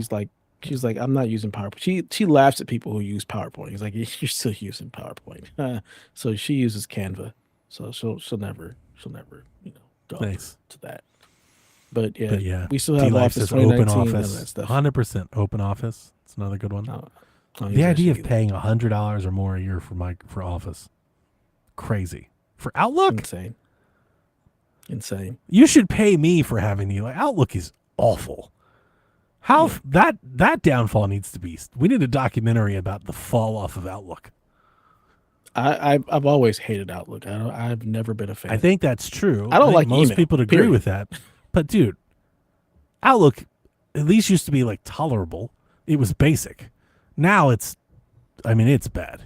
Do you Outlook's use the awful. new Outlook? I still use the old Outlook. I and have I'm fine with it. 365 because through work, we have to use 365. Oh, we have 365 as well, but we're able to use the older version of Outlook. So not that new thing that I cannot stand. We live in the future. Yeah, I'm like, no, I'm not. Most people try to use the browser version of Outlook. I'm like, go right ahead. I won't be doing that. so I'm gonna bad. Stay here with. I this use it, but app. it is not great. I don't. Especially like it's it at all. Excel. If I'm trying to move You can't. SQL tables around, it's a nightmare. Yeah, I still It's use so the bad. app. I don't use any of that online web browser based. No. Yeah, when I was in college, I had local download keys for 2016. Mm-hmm. I've always wondered if I could ever refine those, but I'm still gonna. I'm gonna do work. I don't pay anything for it. It's fine. Yeah, I think we got Office 2019. I think was the last one that we got where we actually just got a regular key. It wasn't 365. It was like $10. So Nice. I'm gonna keep that and just keep putting it on every Send me new one of build those. that I have. It only has three activations, so I can't. Oh, I just thought you had a bunch at the office. No. This was like the employee purchase. Okay, I got you. Yeah, so I bought one and it's installed on this machine, my wife's machine, and one of my kids' machines. So I'm out of installs. Yep. And every time I put in a new motherboard, I have to reactivate everything. So my Game Pass runs out like that. It's a wrap. That's it. When does it expire? Let's go find out, Dev. It's a good question. Yeah, I have no idea. People used to sign up to Game Pass because Donnie Reese told them to. That ship If I is could sailed. sell it back, I would at a discount. I'd be like, Please, hey, just can I get take half of this. this back? Can I trade it back to 2 for 1? I'll eat the half. I get it. But I would if I could. I wish you could too. I sold my codes. I That know. helped fund my Switch. No, so I told Sean on this podcast to help fund my Switch. That didn't, and that blew my mind. It did blow my mind. I was shocked when I remembered because Sean was with me when I was selling those keys. We were on the phone together. I sold those keys to fund that N64 splurge, where I was like, I need 100 box games from Japan. That. I sold all those keys to fund that nonsense. So, Still, money better spent. 100%. Game Pass is, no thank you. Y'all can keep I it. think it's good. I mean, Game Pass is a great service if you don't buy games. Right. It's a less great service when you buy a lot of games. That's what I've said since the beginning. I'm buying all these games. They're like, hey, RoboCops. I'm like, yeah, I already bought it. Which is why I never understood why Delvin had it. I'm like, Delvin, you just buy everything. Why are you subscribed to Game Pass? And then you play everything on your PlayStation. I'm like, why are you doing this? I'm so glad I was able to convince him to get rid of his damn Xbox. Here in my Microsoft account, and now I don't see it. I imagine you can look at it in the Xbox app. You think? I'm sure you can. But I used to go to my account profile subscriptions and it would tell me my Game Pass thing. And now this is all different. I don't see Game Pass here at all. It just tells me my Officer C5 is about to expire on August 1st. That's ridiculous. That's weird. All right, so let's open up the Xbox app.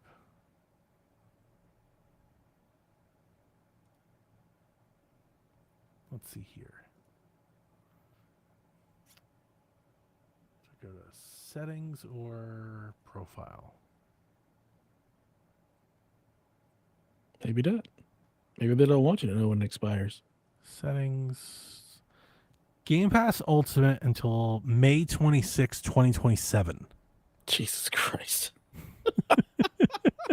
You've still got 2 more years of this stuff, and you'll never use it. I will. I every now and again I'll install something and play it. They got to put a game that's worth your time in there. They haven't done that. I need to go back. I need to go back to last year's Call of Duty. I gave up on that because I didn't like the house shit that was going on. And then we had our end of the year Christmas show. Did you not play last year's Call of Duty? No. All right, so last year's Call of Modern Duty. Warfare 3? Is that what it was? I don't remember at this point. Yeah, it's one of those. It was good. Like the opening mission I was digging. Looks great, plays great. I was like, yeah, this is great. And then you get to this house. And it's like a home base. And in the house, there's like all these hidden puzzles, like blacklight writing on the wall and safes. You got to crack all the codes and ciphers to unlock all the rooms and stuff. And like that's your hub. So like you walk around and talk to people. And the thing that really threw me off it doesn't even make sense, but like you're running like a guerrilla operation. So you're kind of doing it like off the books. So you have to raise the money to have like training grounds and better equipment and stuff like that. It's like a part of the campaign. Now, what T told me that made me want to because I got to this house thing, walked around, kind of got a gist for it was, and it's not that I was like, oh, I hate this and I turned it off. It's like I was like, oh, I'm not feeling this right now, so I'll turn it off, and I just never wanted to go back. Like that felt like a friction. I was like, I don't want to do that. I just want to play the next. Like I would just want to play Call of Duty. Like just keep me going. And then on our Christmas show, T was like, no. He's like, I hear you. He's like, you don't have to do that stuff though. You can just go to the mission board and just keep playing the mission. Like it's optional. I didn't know that. I thought it was like, oh shit, this is the campaign? Oh, I'm not doing this. It was kind of one of those things. I need to go back to that. I need to go back to that game. And I probably will, because unless they show me something really different at Gamescom, I wasn't digging that Call of Duty trailer at the Xbox show at all. I don't think I've ever been less enthused by a Call of Duty game. I was like, what? That's the first one in a long time where I've been like, it's not been Modern Warfare. I'm like, oh, all right. I'd like to know more. Yeah, I had as all things between us, I had the opposite take. So I was like, I'm not even going to play Call of Duty this year, and I get it for free. Yeah. I'm not spending $70 on that. That's for damn sure. But like I won't do it at launch because I've been in a bunch. But I will take the new Gears of War for a spin. And what next year they said we're getting Halo, a new Gears, a Fable, a new Forza. I'll play those, sure. Yeah. But then it'll run out, and then I won't play those games. Like I honestly wonder. Like I will always buy Gears and Hellblade and Fable, but like those other games is another thing with Game Pass is like. People are right. Like I don't think I'd buy $70 Forza game. I'd be like, nah, I'm not. Yeah. We both are the same way on Ubisoft. I don't buy a Ubisoft game like $70. Like I would like on Switch 2, I would as both a collector and also just like podcast fodder curiosity. Like I get to talk about it on the podcast, like various stuff, but like I won't buy most Ubisoft games because I can just subscribe to the service and play them. Yeah, that's pretty much what I've always done. I'll subscribe for the not full retail the game. I'll buy them on a discount to have, but not full retail. Not when I could just was it $10, $14, $15? I'll just do that. Yeah, I'm definitely. I haven't bought a Ubisoft. The last Ubisoft game I bought was Prince of Persia. I think was. Oh, you're right. I did buy Prince of Persia. Yeah, I bought Prince of Persia. I was going to say Far Cry. Assassin's Creed. No, Prince of Persia was dope. Yeah, How about Prince of Persia twice? that you did. Mm-hmm. Did you ever finish it? My Steam Pro, I'm right at the end. Oh, I got right to the end. I forgot why I got off of it, but I never went back to finish it. Yeah, I think I didn't just even watched close the to ending. finishing it. I think I just watched the ending. Like I was like right at the end. Like, Oh wow, I think I was within an hour of beating it, nice. and something else came out, and Yeah, and I don't think I was doing so much in that game. It was just so much. Well, I just never got to the end, and then something else came up, and I stopped playing it. Haven't been that back game since. was fucking good though. Like Yeah, it was pretty cool. really good. Yep. Man, And they got rid of the developer. that Thanks. sucks. Thanks a lot. And it doesn't suck. Like, of course that sucks, but it also sucks that like they get mocked so much, and here they are. They nailed this game, like a different game that they haven't done, and they've resurrected his IP. It's been gone for a while. They kind of did all the things that like their haters say they wouldn't do. Like they did it and nailed it, and nobody gave a fuck. Not one person cared. And it's like you wonder why they keep making the live service games and Assassin's Creed over and over, because that's the shit. Because you'll buy that. You're not buying these good games. You didn't buy Child of Light. You didn't buy Rayman. You didn't buy, like you're not so dope. You're not if you're not buying them, Valiant Hearts. If you're not buying them, they're not going to make them. Yep. You get more Ubislop. What was that rollerball game they did? You remember that? Mm-hmm. Yeah. Keep trying. Hey, keep putting stuff out there. We keep not buying it. The good stuff we don't buy either, and but they get mocked for not doing it. So weird. It's Ubisoft weird. Just can't win. People are like, oh, Assassin's Creed again. It's the only game you fucking buy. I gotta wonder if they ever release a Splinter Cell, how people feel. Are they gonna be excited for Splinter Cell and actually buy it, or still be mad? It'd be very interesting if we hear 8 days after Splinter Cell remastered or remake or whatever it is that it's sold soft. Yeah, watch that. Maybe they have Square Enix expectations. No, because they report numbers. Yeah, like the Persia numbers are like woefully bad. We're talking hundreds of thousands. Ridiculous. That's so it was real bad. I don't understand. And it came out at a time when there wasn't a bunch of stuff that was coming out. It was like Sackboy's Adventure on PC bad. So ridiculous. It's a damn shame. Damn shame. Yeah, everybody play Prince of Persia. Hey, you already deleted the questions. Whoever got the Retro Pocket 4, play Prince of Persia. I think it's on the App Store. Play that game. Yeah, do that. Did they bring it to mobile? I think so, Oh. right? There's Android, iOS. I think that's a thing. If it's not, it should be. But I thought that was a thing. Play that game because that's a great game. Yeah, Prince of Persia Lost Crown apps on Google Play. So yeah, Beautiful. Play that. so buy that both game. mobile and it's on iOS and Android. So yeah, It won't help you. It won't help them because they've already fired everybody. But I mean, that's a great game. You deserve to be played. Really good. Yep. Well, it's gonna do it for this show because I have to pee. Everybody, go play Prince of Persia and let us know what you thought. Yeah. It's a damn good game. But until next time, hopefully Delvin has some electricity, or it's gonna be a one-man show because I ain't inviting nobody on. I ain't got time for all that. Really? Just be me. Fireside chat. That starts. I'm lazy. I'd be down to an only dev show. Yeah, I'm lazy. I don't feel like reaching out and having to do all the things. So What if I just already put did? up. I don't think. Well, then that's different. Okay. If So you're I already asked if he could come tonight. show up. I asked him to come tonight, and he was like knee deep in bong hits already. And I Ah, was like, well, I won't be there next week, so like maybe they'll bring you in for that.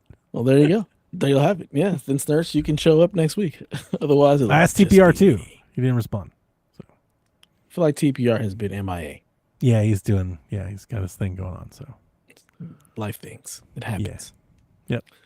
Cool. Well, until next time, ladies and gentlemen, please play some video games. Nobody's sleeping in the middle of the bed. The middle of the bed is only where you do the business. But when everybody's ready to sleep, it's the side of the bed that can't be beat. It's the middle of the bed where lovers meet. But when it comes time to slumber, it's the edges.